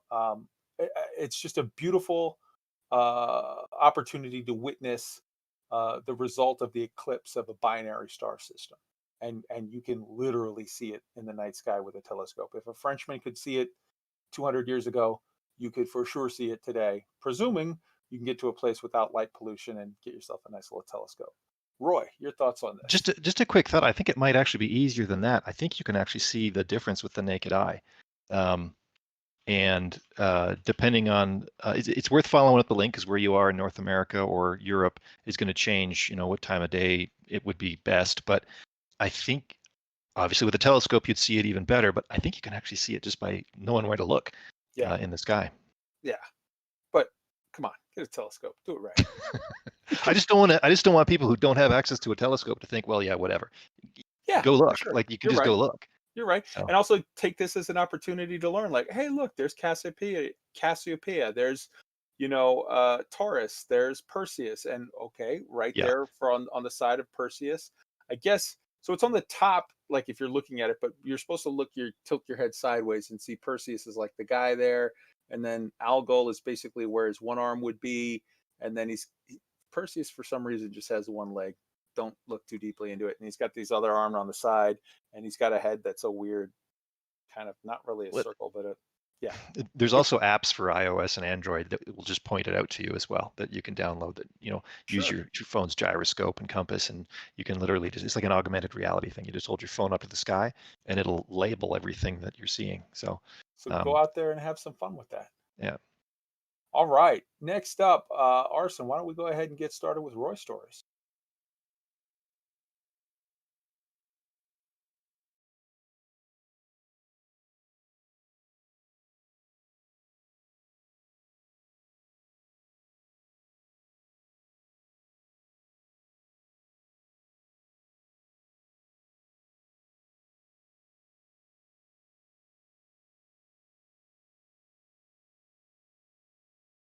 Apologies. 2 more seconds. One thing was not clicked that should have been. Previously in Yuna Sakashiro's story, Unbound. Dear Logan, there are some things I never told you, things that happened in the past long before we met. I want you to know that I'm very sorry about what happened to Owens. I did not mean to hurt him. Today, an ISA agent showed up at the shipyard. He tried to force me to come with him. I was so scared. I don't want to go back into slavery. I'm sorry I never told you about my past. I wish I could have spent more time with you. It meant so much to me. I'm going to leave the bubble. By the time you read this letter, I will be hundreds of light years away, or in prison, or maybe dead. I'm crying right now because I realize we will never meet again. I'm so sorry. I love you. Yuna. We now rejoin Yuna Sakashiro's story in Part 6, Rumors and Questions. "Brandon!" Kyle shouted as he rushed into Valberg's diner and headed towards the counter. "What the hell happened? I heard Owens is dead. Is that true?" Brandon finished storing coffee cups on a shelf and turned around. "Yeah, he and some other guy who was there with him." "Shit, any rumors about who did it?"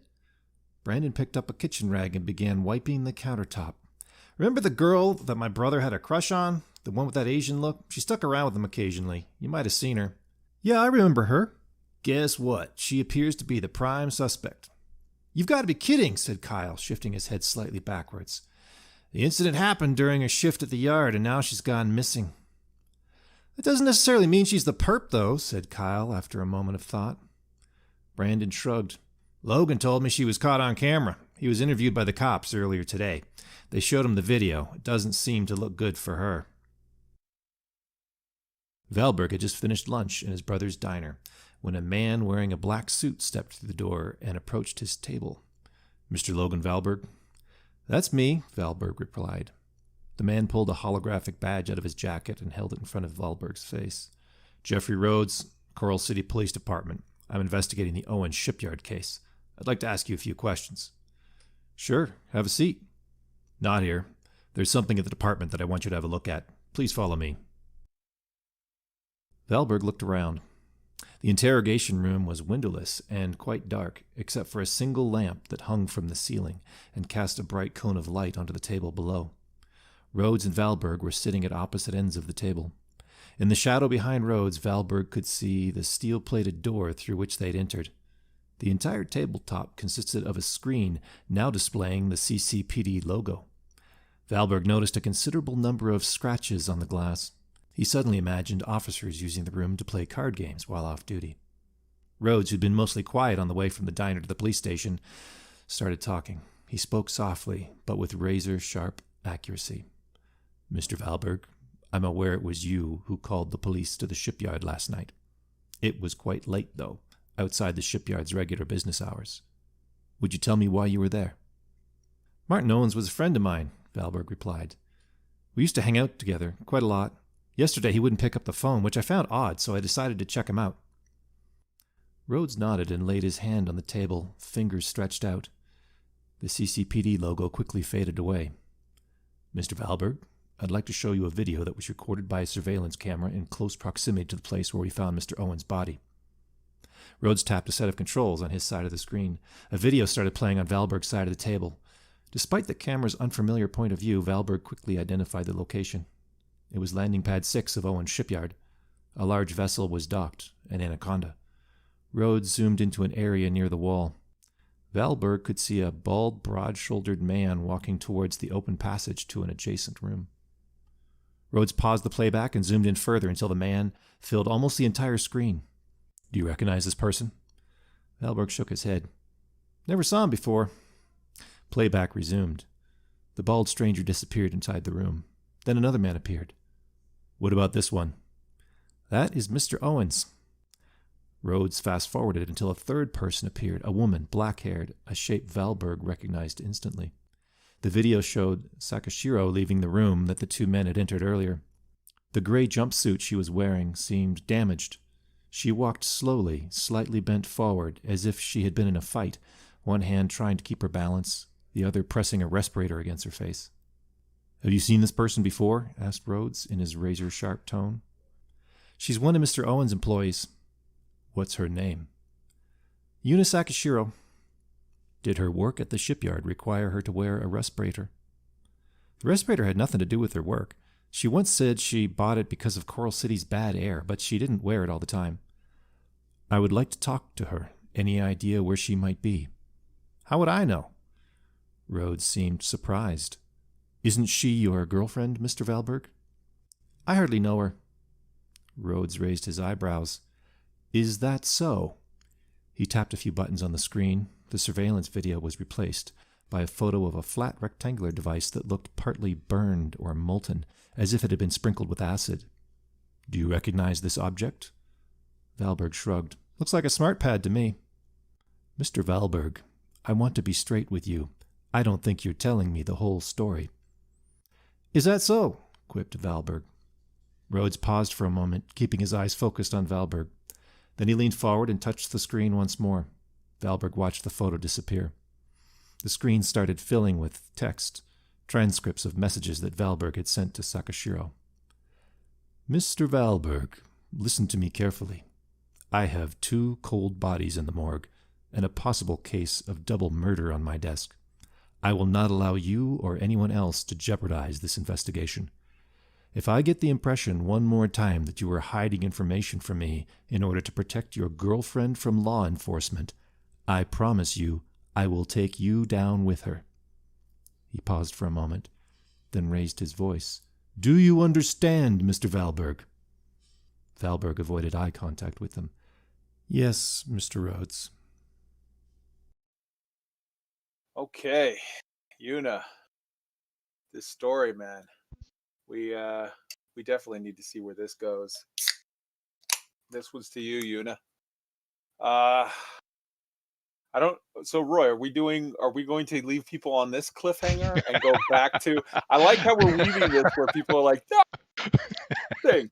No, that'd be a little unfair. I think we'll do one more for sure of Yuna, maybe 2. Then go back to Mac. Yeah, I want to get a little traction in each one before we, it depends where the cliffhangers come in the stories. So Fair. I dig it. It's well done. And like I said, this is all your baby, so you just bring it and we'll go from there. Well, All it's right. great source material, so I can't take too much credit. It is. This community is blessed with a bunch of great writers, and it's super super interesting.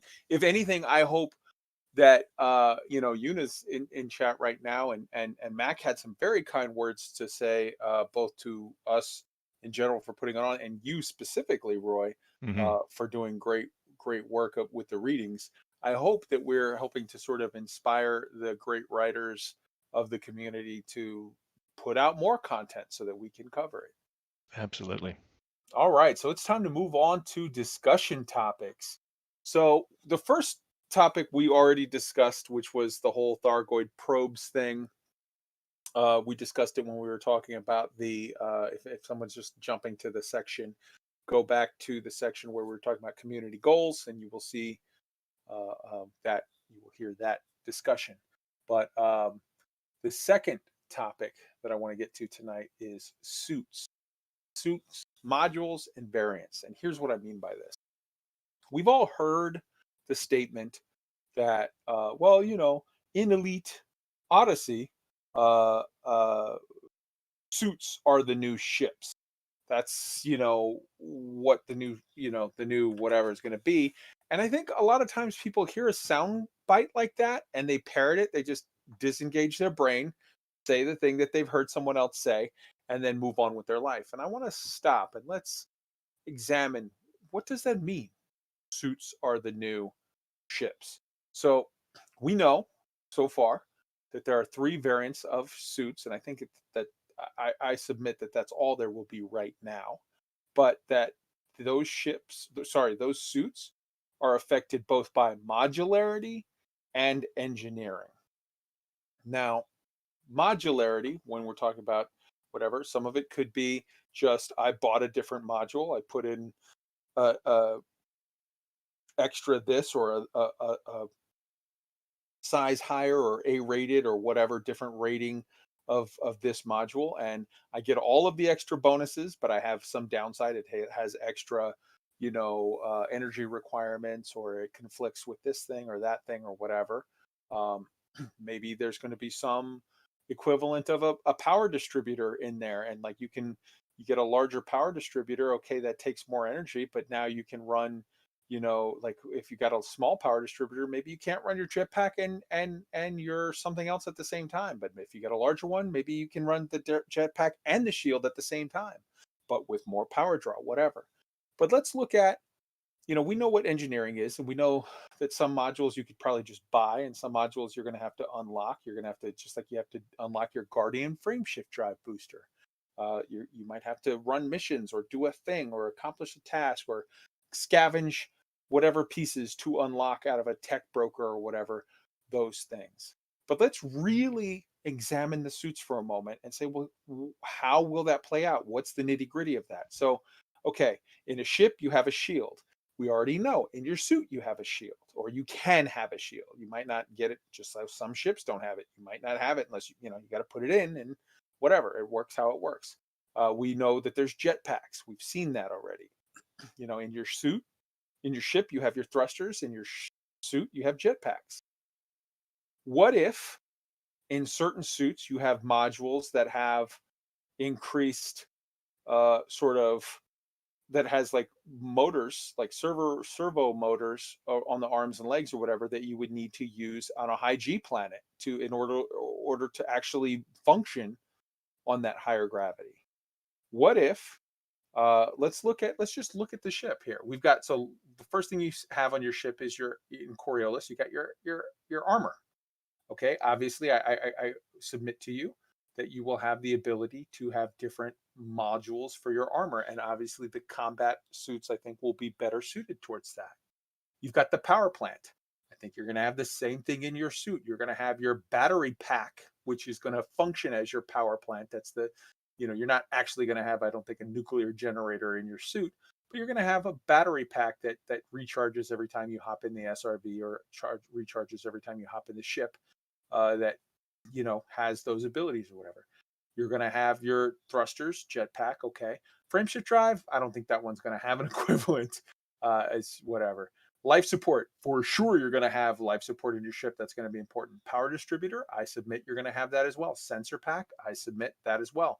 Fuel tank, again, I think fuel tank and power plant combined for battery pack. Let's look at optional internals. The first thing we see in Coriolis is you've got shield generators. Okay, for sure, we know that you're already going to have it. Then you come on recon limpet controller. Okay, what would a limpet controller, how does that translate into a suit? I submit to you as a thought experiment, what if some suits have either like a little laptop or a little ARM device, an ARM computer screen, that from that, you focus on that and you deploy personnel drones. And you could have a recon drone. You could have a collector drone, just how you have a collector limpet. You have a collector drone that goes into some area like where there's exposed wiring and there's, you know, electrical something, or there's some chemicals that are corrosive or whatever. You have a drone that goes in and picks up a thing like a collector limpet and brings it back to you. To, you know, for I can't reach that, or it's too small of a place, or it's too high, or it's too low, or it's corrosive, or it's dangerous. You've got your collector drone instead of your collector limpet. You want to keep an eye on an area, you've got a recon a drone instead of a recon limpet.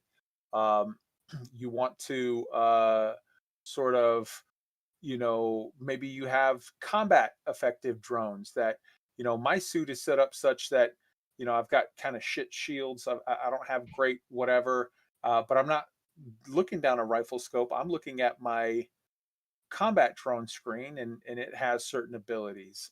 I can tag targets that then make it easier for other people on my team to drop munitions or whatever. So there's a lot. Let's just substitute limpet. Let's just substitute drone as a thought experiment. Meta alloy hull reinforcement. So you got, you know, shield reinforcements, hull reinforcements, module reinforcements. Well, let's just assume that you have the ability to have all of those things with shields, or sorry, with your suit. So you have some form of extra padding, extra armor plates that you can add on. It takes slots, it fills up slots, and it might even have energy consumption draw. I don't, maybe it's a charged ablative plating or something. You've got an AFMU. Okay, well, you know, we know that you've got repair limpets, and we know that you've got an AFMU in the ship. What if you have some built-in thing that will slowly help to repair armor, or will auto patch armor that you have to apply between rounds of combat or whatever, but it takes up a space, or it takes up energy consumption? Cargo racks. Well, this is obvious. Cargo rack in your ship, backpack or cargo material housing in your you know, on your suit. Some kind of electronic warfare, as Abel Airy is saying in the chat. A chameleon module, sorry, for stealth activities could be interesting. What if you had some electronic warfare capabilities? And I would just submit that you're probably going to have a squad assault gunner in your group. You're probably going to have a sniper in your group. You're probably going to have an electronics warfare officer in your group. And that electronics warfare officer might set up for A, stealthy stuff, B, or maybe your stealthy stuff goes with your sniper, and your e-warfare officer does drones and does support, like he has Healy beams for your suit, or he has vanadine, vitadine, nanomeds, you know, whatever, as your corpsman. So we've got FSD interdictor. Okay, well, we don't have SSDs, but we do have jetpacks. What if your electronics officer had the ability to do something that would screw with other people's FSDs? Fuel, obviously, battery packs. Fuel scoop, I don't see that one playing directly. You know, fighter hangars and planetary vehicle hangars, I think that comes back under the drone heading. Prospector limpet, what if you had a drone that would help you to mine materials or scavenge materials or whatever? Passenger cabin, obviously that doesn't work. Refinery, maybe you have a refinery. Maybe you have something that processes materials that you bring back in on your suit or what have you. You know, there's just shield cell banks. What if there was a personal suit shield cell bank that functioned the same way as, you know, the ship analogy? Um, there's just so many possibilities. And then you've got things like the flight assist or docking computer, what, you know, I'm talking about, and scanners. What if you had advanced sort of computer options, but it had more power draw? All right, let's bring everybody in on this topic. Let's start off with Arson.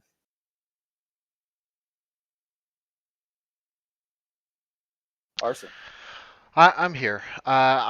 My biggest curiosity is on the jetpacks. I can be quoted as saying on one of our earlier episodes on this topic that I very, very much want like Star Wars-esque jetpacks and flying. More recently, I've been playing a little bit of Titanfall 2. Yeah, Mandalorian. Jetpacks, that kind Boba of thing. Fett. Yeah. But while playing Titanfall 2, I started thinking, you know, maybe, because I don't know how realistic of an expectation, you know, Mandalorian jetpacks are. But I wonder, where does the mobility line with the jetpack, where is that drawing? And is the whole concept of suits are the new ships with including the mindset of jetpacks? I don't know. I think it is. Jetpacks are what I'm really stuck on the most. I am really looking forward to being able to tweak it. I'm hoping I want to be the corpsman. I want to have the meds. I want to be running around supporting people and healing people. I do like the idea of the drones. I can see jetpacks very much being a thing, and I can see also jetpacks being a thing that are eschewed by combat commanders, where they're like, "Hey, man, I'm a squad assault gunner. I've got heavy stuff. I don't have a jetpack because I don't launch, man. That's taken up too much of my battery power, and I need the heavy shielding, or whatever." You know, just to add this out there, throw it out there.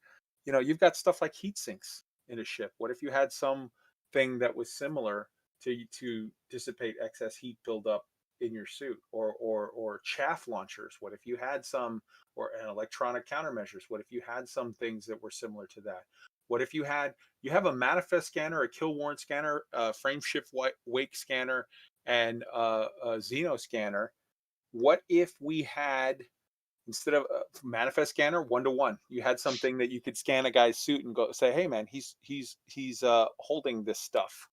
What if you had a kill warrant scanner that would show up, "Well, this guy's wanted"? What if you had a frame shift wake scanner, so a scanner that would be more of like a tracking scanner, where you could track footsteps or whatever and be like, "Okay, I'm seeing heat signature, or I'm seeing something. This guy's been through this area." A Xeno scanner for when we get to the point where we're going to shoot Thargoids in the face. Tweaked. Drop some knowledge on me. Well, a couple of things. That was a lot of stuff you just listed off there, but I would argue with a couple points. Okay. I don't believe fuel and battery are going to be the same thing. I think our fuel tank is going to be with the jetpack. And on the jetpack, I think that I don't think we're going to get a full-on Mandalorian fly all over the place kind of jetpack. I think it's going to be more like a Mass Effect Andromeda jump pack, more like to soften the falls or get up on a cliff or something along those lines. But I think we will have to monitor our fuel with that. And I think we'll have the equivalent of a power plant on our suit to power the battery, the shield, which powers the shields and the lights and all that kind of stuff. But where I really get interested. Go ahead. No, you go ahead first.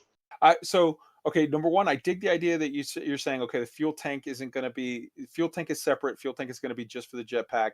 But you're thinking that instead of a battery, you're going to have a actual power plant on the suit that can sort of regenerate and keep like perpetually something going, right? Well, I don't know that it'll regenerate. I mean, I think there's going to be, okay, maybe not a power plant. If they have set a battery, maybe more like a power distributor, I guess is what I'm thinking. Okay. To send that power to all the different places. And also, I do think there might be the equivalent of a fuel scoop too. If we're running low on fuel in our jetpack, but there is whatever we need for fuel in our jetpack in a cave somewhere or in this icy mountain or whatever, maybe there is a way for us to get that out of there. Mm. Where I really get excited with the suits, though, is not with all of this kind of stuff. It's when we can start mixing and matching. So all of this sounds great when you build a exploration suit to explore or a combat suit to go fight. But what I'm looking forward to doing is seeing how far I can push, say, a scavenger suit and get it so it's combat survivable. So when I'm spending an hour in a crashed anaconda somewhere, I have enough battery life, I have enough oxygen, but also if somebody comes behind me and shoots me in the back, I don't die instantly. I've got enough shields to absorb the shot and a fast enough gun to be able to turn around and take the guy out. So Well, we already that's know where I that get excited. we already know that's a given because they've said that you can do different things in different suits and you can do combat in the scavenging suit. It just won't be as effective or whatever. So we already know that that's a given, that with the modularity and the fact that you can do cross purposes for the suits, that is you're 100% right to be excited for it because that's coming. Arson. Yeah, so what you just said there, Tweaked, has me, I guess, tweaking on the thought of the limpets. If we have limpets or some kind of drone, maybe put some drones outside, and then you get the heads up that, oh, something was detected coming into the wreck. Mind you, something, that means it could be a person, it could be something else. But then you get that little warning, and then you have time to set up a trap, and choosing how to outfit your suit to accommodate that's going to be a really interesting idea if we have those kind of abilities. Like even just a tripwire, a little deployable tripwire, things like that. Yeah, man. Yeah. Roy. In thinking about how far can you take the analogy of suits are the ships, like Tweak just mentioned an idea about fuel scoop. Maybe fuel scoops are solar cells. Maybe it's more about the battery, a way to recharge the battery, or you can recharge from a settlement power node or something. One that I haven't heard mentioned is, ships can ram things. Does that mean we'll have some form of melee combat, even if it's just running into people? And what about on a ship? There's a big sort of differentiation between fixed, gimbaled, and turreted weapons. Is there going to be that same sort of stratification in weapons that have varying degrees of, I don't know, aim assist or automation?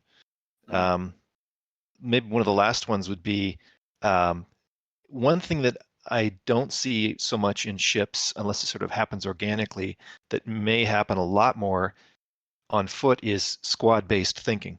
Like you mentioned some of the different archetypes that come up, tank, cannon, healer, soldier, sniper, heavy weapons specialist, engineer.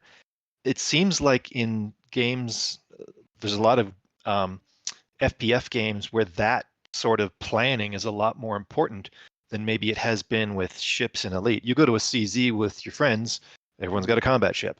Maybe somebody's got a weapon that's got Healy beams on it, but it's not like a make or break decision. Maybe that's going to be much more driven in sort of group combat on foot. Yeah, I dig it. And as far as the whole where you said, what about other weapons? Yeah, we haven't even gotten to hard points. We know we're going to have, rifles. We know we're going to have pistols. We know, we assume, rather, that we're going to have grenades. We haven't got confirmation of that. There we could have landmines, but you know what nobody's mentioned yet? A goddamn laser sword. That's right. This one's going out to Dr. K. Laser sword. I'm talking about a more elegant weapon of a more civilized time until I laser sword you in the face with it. That's what I'm talking about. Yeah. All right. Tweaked. Well, just real quick on Roy's point, I would contend that squad-based planning that you're talking about, Roy, does exist in Elite Dangerous when you're wing fighting in PvP. We will very often set our wing up so that our ships complement each other out there. But I do think it's going to be much, much more pronounced once we get Odyssey and we get on the ground. Hard points are super exciting. I would love it, but I don't see a lightsaber / laser. I can't say laser sword. I'm sorry. I don't see a lightsaber coming our way anytime soon. So It's just being silly, but Yeah, and for sure, Servidian in the chat. I could definitely see a system where you have, you know, as far as missiles, you have like Bobby Draper. You have the suit. You designate the 5. You paint the 5 targets, and then you hit the button, and the little you know, the rounds, the rocket rounds, kind of shoot up out of your shoulder pack, and then orient themselves to the target, and you know, take out the painted targets. All right, we got to move on, but I'm going to give Roy the final word on this one before we move on to the next topic. Yeah, I was just going to say, and it's a much deeper topic than we can cover here, but I thought there's some fun stuff with weapon engineering on ships that would have effects, maybe more meme driven on foot, like force shell, for example, Push somebody off a cliff. Yeah. or drag, emissive, scramble spectrum, all kinds of neat things that might act a little differently on foot. Right on, for sure. Good stuff. All right, so we've done the suit topic. We've done the Thargoid probe topic. Now let's move on to sort of timeline topic. Here's the thing. I was predicting that we were going to have Developer Diary 3 by the end of October. That was when we had the Roundtable Super Friendos discussion. That was my prediction. But we are now in the week before the end of the month, and we have not heard yet. And I think the way they did with the other ones, they kind of let us know sort of a week or two before that they were coming. And we're at the end of October next week, and we haven't heard yet. Now, I noticed in watching both the live stream, really both live streams, but especially on Monday's Super Cruise News live stream, man, they were getting hammered in the chat with Dev Diary 3 when Dev Diary 3? I want Dev Diary 3. Hello, Dev Diary 3. So they didn't mention it, which leads me to wonder, like, is it coming? Is it, maybe I'm wrong. Maybe they're going to announce, hey, on Monday, hey, it's coming Thursday.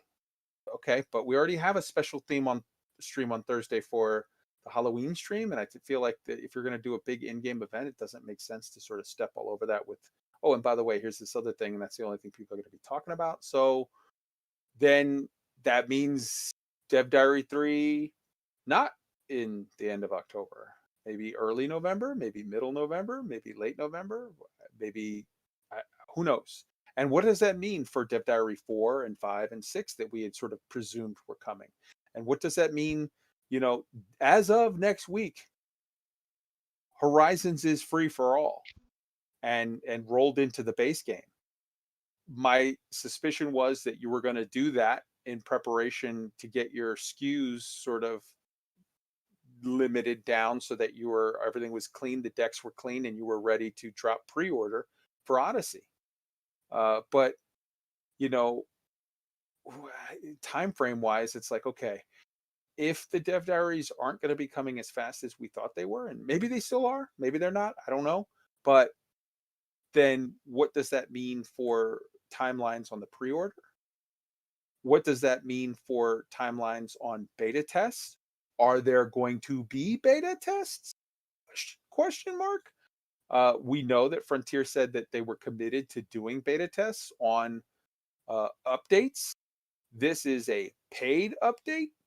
I would hope, and I would very much like to say I presume that they would be doing beta tests, but there is a possibility that they could be saying, because Frontier have not mentioned betas anywhere at all yet on this subject that I know of or can recall. So the fact that we're this far along in the process, maybe their thinking is, well, we want it because this paid update is such a huge thing that's full of spoilers and stuff. Maybe we're not going to do one. And then there's release date question. Maybe I'm wrong as far as like, no, it's okay. They're still on their timeline because my guess on when they were going to release the game, which was January, maybe that's off. Maybe it's February or March. Whatever. So let's start going through the list. I think was Roy the first one on this? I think that. Oh no, Tweak was the first one on this topic. So Well, I was just going to say that I hope there's a beta, but I'm not positive. Like you say, they haven't said anything about a beta, and I'm thinking that maybe they're afraid that it would be. I don't think they want any spoilers to come out. I mean, if they want somebody to test the beta, I'm raising my hand right now. Nobody can see me, but I'm raising my hand. Pick me, please. But I'm afraid that they are afraid of any spoilers getting out there. I think when this drops, they want it to be big news for everybody clamoring to get to it. okay, all right, Roy. Was there a beta for Horizons? Yes, there was. Would you say there was, qualitatively less to worry about with spoilers there? Oh, for sure, less to worry about spoiler-wise, Definitely. but also more to test. So that argument weighs both ways. It cancels it out, I think. Arson, you've been silent so far. What are your thoughts on timeline for the dev diaries, pre-order questions, betas, maybe, maybe not, when, if, whatever, release date, all of it? Yeah, so timelines, it'll be here when it's here. It's not here yet. We haven't heard anything yet, so probably sometime next month. I'm okay with that. I am looking forward to it. Very, very meaty stuff coming. I guess the thing that I would prefer to talk about the most, I guess, though, is betas. Betas are exceptionally important to me. It's the one time I take the betas very, very seriously. And yeah, I mean, could it be considered spoilers for some of the mechanics? Absolutely. But the thing is, it doesn't matter how good your QA team is. Frontier staff are never going to play the game the same way that we do. And if you don't do a beta test, you're not going to get things really tested properly. Things that are blatantly obvious to players aren't going to be blatantly obvious to Frontier the same way, even if they are playing the game. So I really, number one, I hope that they beta test. And honestly, I trust Frontier in the commitment that they made to recently, where they said that they were going to focus on trying to make betas. I bet you that they are going to let us beta test Odyssey. Do I think it's going to happen before the end of the year? Absolutely not. But I do expect at most probably 2 weeks of beta before it goes live. You think just one beta? Because I'm thinking probably 2 betas. I think it's possible 2 betas. In fact, it's potentially more likely, but I don't want to kind of set that expectation, even though they have a trend of doing that. Just based off the fact that what will probably happen is they will do, 2 weeks of beta or 1 week of beta, and then if they have enough issues that warrant postponing launch, I just feel like they're going to want to get it out officially. Another curiosity, though, that I have is, are they going to lock the beta to LEP owners, the lifetime expansion pass holders, or are they going to open it up? Because I will say, I'm a LEP holder now, but before I got LEPs on the last sale, I was constantly bitter about the fact that I couldn't participate in beta tests, and all the people that had access weren't actually doing the needful, so to speak. So while I would have access, it was locked down. I really hope it's not locked down to LEP holders only. I really don't see them doing that. I think that's a very bad look, and I think they know it. Roy. I'm reminded of a conversation you and I had on the show. Roy. Yeah, can you hear me? You're lighting up, but I'm not hearing anything. Yeah, that's just you, Kai. Oh, whoops, sorry. Go ahead, Roy. Yeah, I'm reminded of a conversation you and I had several shows back where I was asking about, how much of this, this being new abilities we have to land or walk or whatever, might end up being explained in game as some kind of new development, built into the lore. Because in other aspects of the game.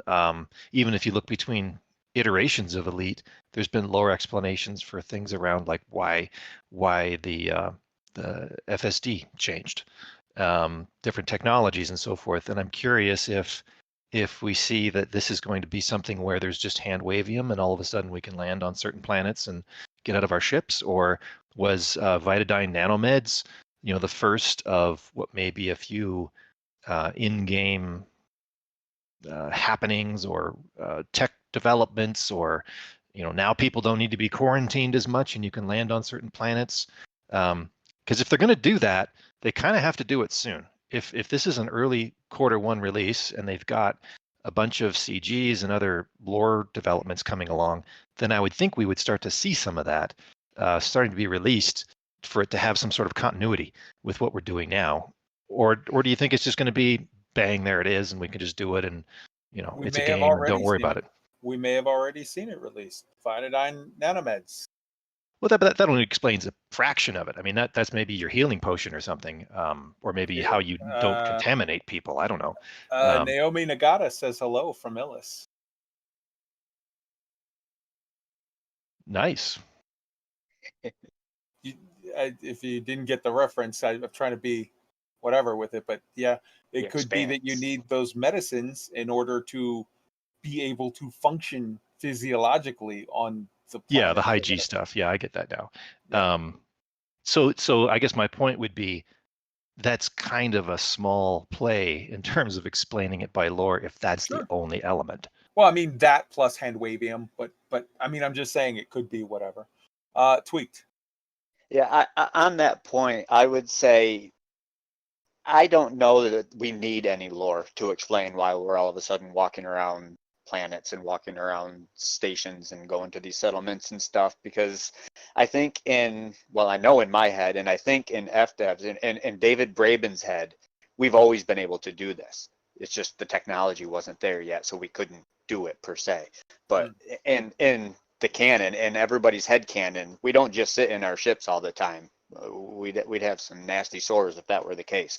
I really don't think that that's a big problem. I think there's a fine line to walk between staying with the lore and explaining every little detail like that and providing fun gameplay. I think you have to be careful to find the proper balance between the two. Yeah, I mean, just in my head, this is a discussion we talked about yesterday at the rundown meeting. It's been a thing that I was thinking of, like, well, how are they going to handle death? Are you going to do like Eve with Cavaliers, and how, where are the clones and what's the deal? And if you're in your, if you're in your SRV and you die, you pop back up in your ship. But if you're in your SRV and you're able to get out and scan a plant with your plant gun, well, then you were physically there. You weren't a hologram. So how does that work? And then it just literally, this is something that comes back to something that Souverine said that I just couldn't, like, it just clicked at that point. It's like, hey, it's a video game. Relax. Like, to me, it's important that they get certain things internally consistent and logical. It's important that you have made provisions for outposts, the little tiny shoebox stations, if you don't have a way to simulate gravity there through the Coriolis effect or centrifugal or whatever effect where things are spinning and that makes a false gravity. That's important. It's not as important to me to explain how come I die and then I pop back up, because it's a video game. And there's certain things that you just look the other way on so you can have fun. Because if you try to explain it so hard, so detailed that people point and poke holes in all of your arguments, at that point, you're just taking away. If it's like, oh, you pop back up, but you're now in a station 40,000 light years away because you that's where you have your clone stationed. Oh, that would suck. That would be unfun. Don't. Oh, you can only be out of your ship for 8 minutes because that's how we figured that's going to work as far as whatever, and then you have to get back in or suffocate. Well, then you're limiting what we can do for fun. Like, so certain extent, hand wavium's okay. Let it go. Just headcanon, whatever, work around it. Arson.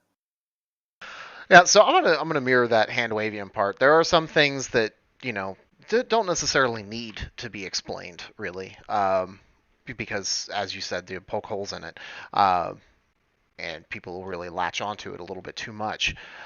The thing is, I do like when certain things are explained, though, and I really hope that, there's a little bit of acknowledgement. I mean, I've been playing, what, 5, 6 years since the game came out? Having a little bit of a lore reason and acknowledgement for, why I've never been able to walk around the station, that would kind of feel a little bit like something creating a little bit more depth. Do I want it to be super, super complex? Not necessarily. For me, my headcanon has always been that our ships or our class of people in the elite universe are, I guess, a necessary evil, so to speak, and kind of separated it from everybody else. But there's only things that somewhat insinuate that, but no actual real official lore that I've seen or heard of. So I'd like to see something about it, but not at the detriment to gameplay. And based off what Frontier said, I really don't think that they are taking a lore first approach to the game design. And I'm not saying that as a slight, I am saying that as praise. And I trust them with the direction. I do want to see a little bit of that lore, but I can live without it. So, yeah, 100%. Here's the other thing to keep in mind. What are we seeing in the galaxy? What are we seeing in the story context-wise? We're seeing the Federation, the head guy, Hudson, is in some hot water, might be losing some power. Maybe people are starting to question things on the federal side. What are we seeing on the Empire side? We're seeing they're having some hot water. They're making some questionable choices, and their citizens, they've got refugees, and some of their people are being assassinated, whatever. So maybe this comes down to a really well crafted storyline where at the end of this chapter, not the end of the whole storyline, but the end of this chapter, that is the, let's say, epilogue. Epilogue is the first. After. Prologue. Epilogue's No, after. prologue. Prologue There you go. is beginning. The prologue to Odyssey is the story getting in a position where, sort of the major powers are weakened so much that the Pilots Federation is able to jump in and snatch a bunch of power and say, hey, we're changing some shit. We're going to now, our union is now arguing in favor of our pilots. They should be able to go into the stations, damn it. They should be able to walk around in buildings if they want to. And maybe, the Pilots Federation is emboldened by the weakness perceived of major superpowers and step in and cut a better deal for us that now has us walking around in buildings like we're almost full-on citizens and whatnot. Who knows? But that all remains to be seen. I'm going to hit all of you guys in order. I want answers on the rapid-fire questions. This is not a paragraph long. This is rapid-fire. Roy, your thought on Developer Diary 3? Will there be a 4, 5, and 6? When do you think? I think it'll get hit in November and December, and then that's it. Okay. Pre-order. When do you think it launches? Before Christmas. Okay. Beta. Will there be 1, 2? How many? When? 2. And I think that's also going to line up with the pre-order. Okay. And release date? End of January. All right. Arson. Dev Diary 3, 4, 5, 6. When? How many? What? So I'm going to say maybe 2, 3 more Dev Diaries at the most. How far? November, spread December, apart? and maybe January. All right, pre-order. Fat one. Honestly, I don't remember them doing pre-orders, so I'm not going to say they will. Beta. Yes, 2, probably 2, and possibly 3 if there's significant issues. Beta dates. How far spread? I think betas will be January, and release will be February. All right. That answers the last one. Tweaked. Dev Diaries 2, 3, 4. Or sorry, we had 2 already. 3, 4, 5, 6. When? How many? What? I think we're going to see the next one probably within a few weeks, give or take. I think we'll get the other 2, I would say, early December, and then maybe right after the new year for the last one. Okay. Pre-order. Pre-order, if one happens, I would hope it would be early December, early to mid-December for that. Beta. I don't know that there's going to be a beta. I don't honestly believe there is going to be a beta for this. Release date.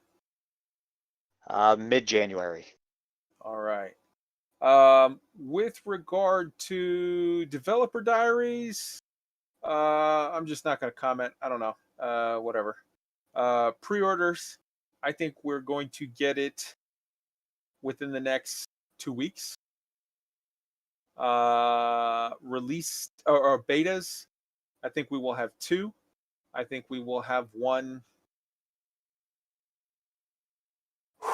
Man, 1 end of November going into beginning of December, 1 mid-December or early to mid-December, and then release date. I'm still sticking to January. I know I'm starting to get little rumblings in my gut that I might have been wrong on the call, but I'm still sticking to it for now. So we'll see. We're all on the record with our predictions. We'll see how and when and where it comes. So that brings us to our community questions. Community question number 1 is, what do you think on the whole Thargoid probe thing? What do you investigate about it? The new non-human signal source level 4. Put in your tinfoil hats, put in your theories, go work it out. Let's see what's what. Community question number 2, deep dive into the suits. What modules do you want to see in the suits? What do you think would be a horrible idea? What do you think would be fantastic? What do you think are like, oh, this is for sure going to happen? What do you think that hasn't been explicitly already stated that we could add to the conversation on the suits as the new ships? But like, let's not just parrot the point. Let's actually think about it and come up with some content here. And then lastly, timeline questions. What do you think on Dev Diaries? When do you think we'll get Dev Diary 3? Will there be a Dev Diary 4? If so, when? 5, 6, etc. What do you think on pre-orders? Will there be one? I think there will 100% be a pre-order. I think there was already pre-orders for the other stuff. I think the Cobra Mark IV was originally Horizon. Yeah. Horizon's pre-order gift that then also extended to people that purchased it within, I think, 60 to 90 days or whatever of the actual launch. But it started off as a pre-order gift. I think there are going to be whatever. But so what do you think on pre-order? Will there be a beta? What do you think? Sound off with your feelings. If you're like, hey guys, for sure do a beta on this. Look back at where we were at beta 1 of fleet carriers and where we were at launch of fleet carriers. Look at the massive difference, and let's look at the fact that there is a value to beta on 2 fronts. A beta test is valuable, number 1, so that you can fix problems. That's huge. Oh shit, this happened and it just causes everything to crash. Okay, that's huge to fix that ahead of time. But it also is valuable for 2 other reasons. 1, because it allows you to collect the feelings of your players when they all go onto the forums and say, screw you, I'm never buying a fleet carrier because your upkeep cost is 15 times higher than it should be. And it allows you to collect that data of what your players are saying. But also, for a company standpoint, just as important, it allows you to collect metrics, not just what they say they're going to do, but what they actually do. And those things don't always line up. There's lots of times where people will say, God damn it, fleet carriers, this is crap. You have to pay rent, whatever the complaints are, right? And then you look, so that's the feelings, because even after they fixed fleet carriers and lowered the rent by a ton, the upkeep costs or whatever, after they did that, there were still many people that were saying fleet carriers suck, I'm not in, I'm out, this is no good, whatever. That was what the forums were collecting as verbal feedback from their group.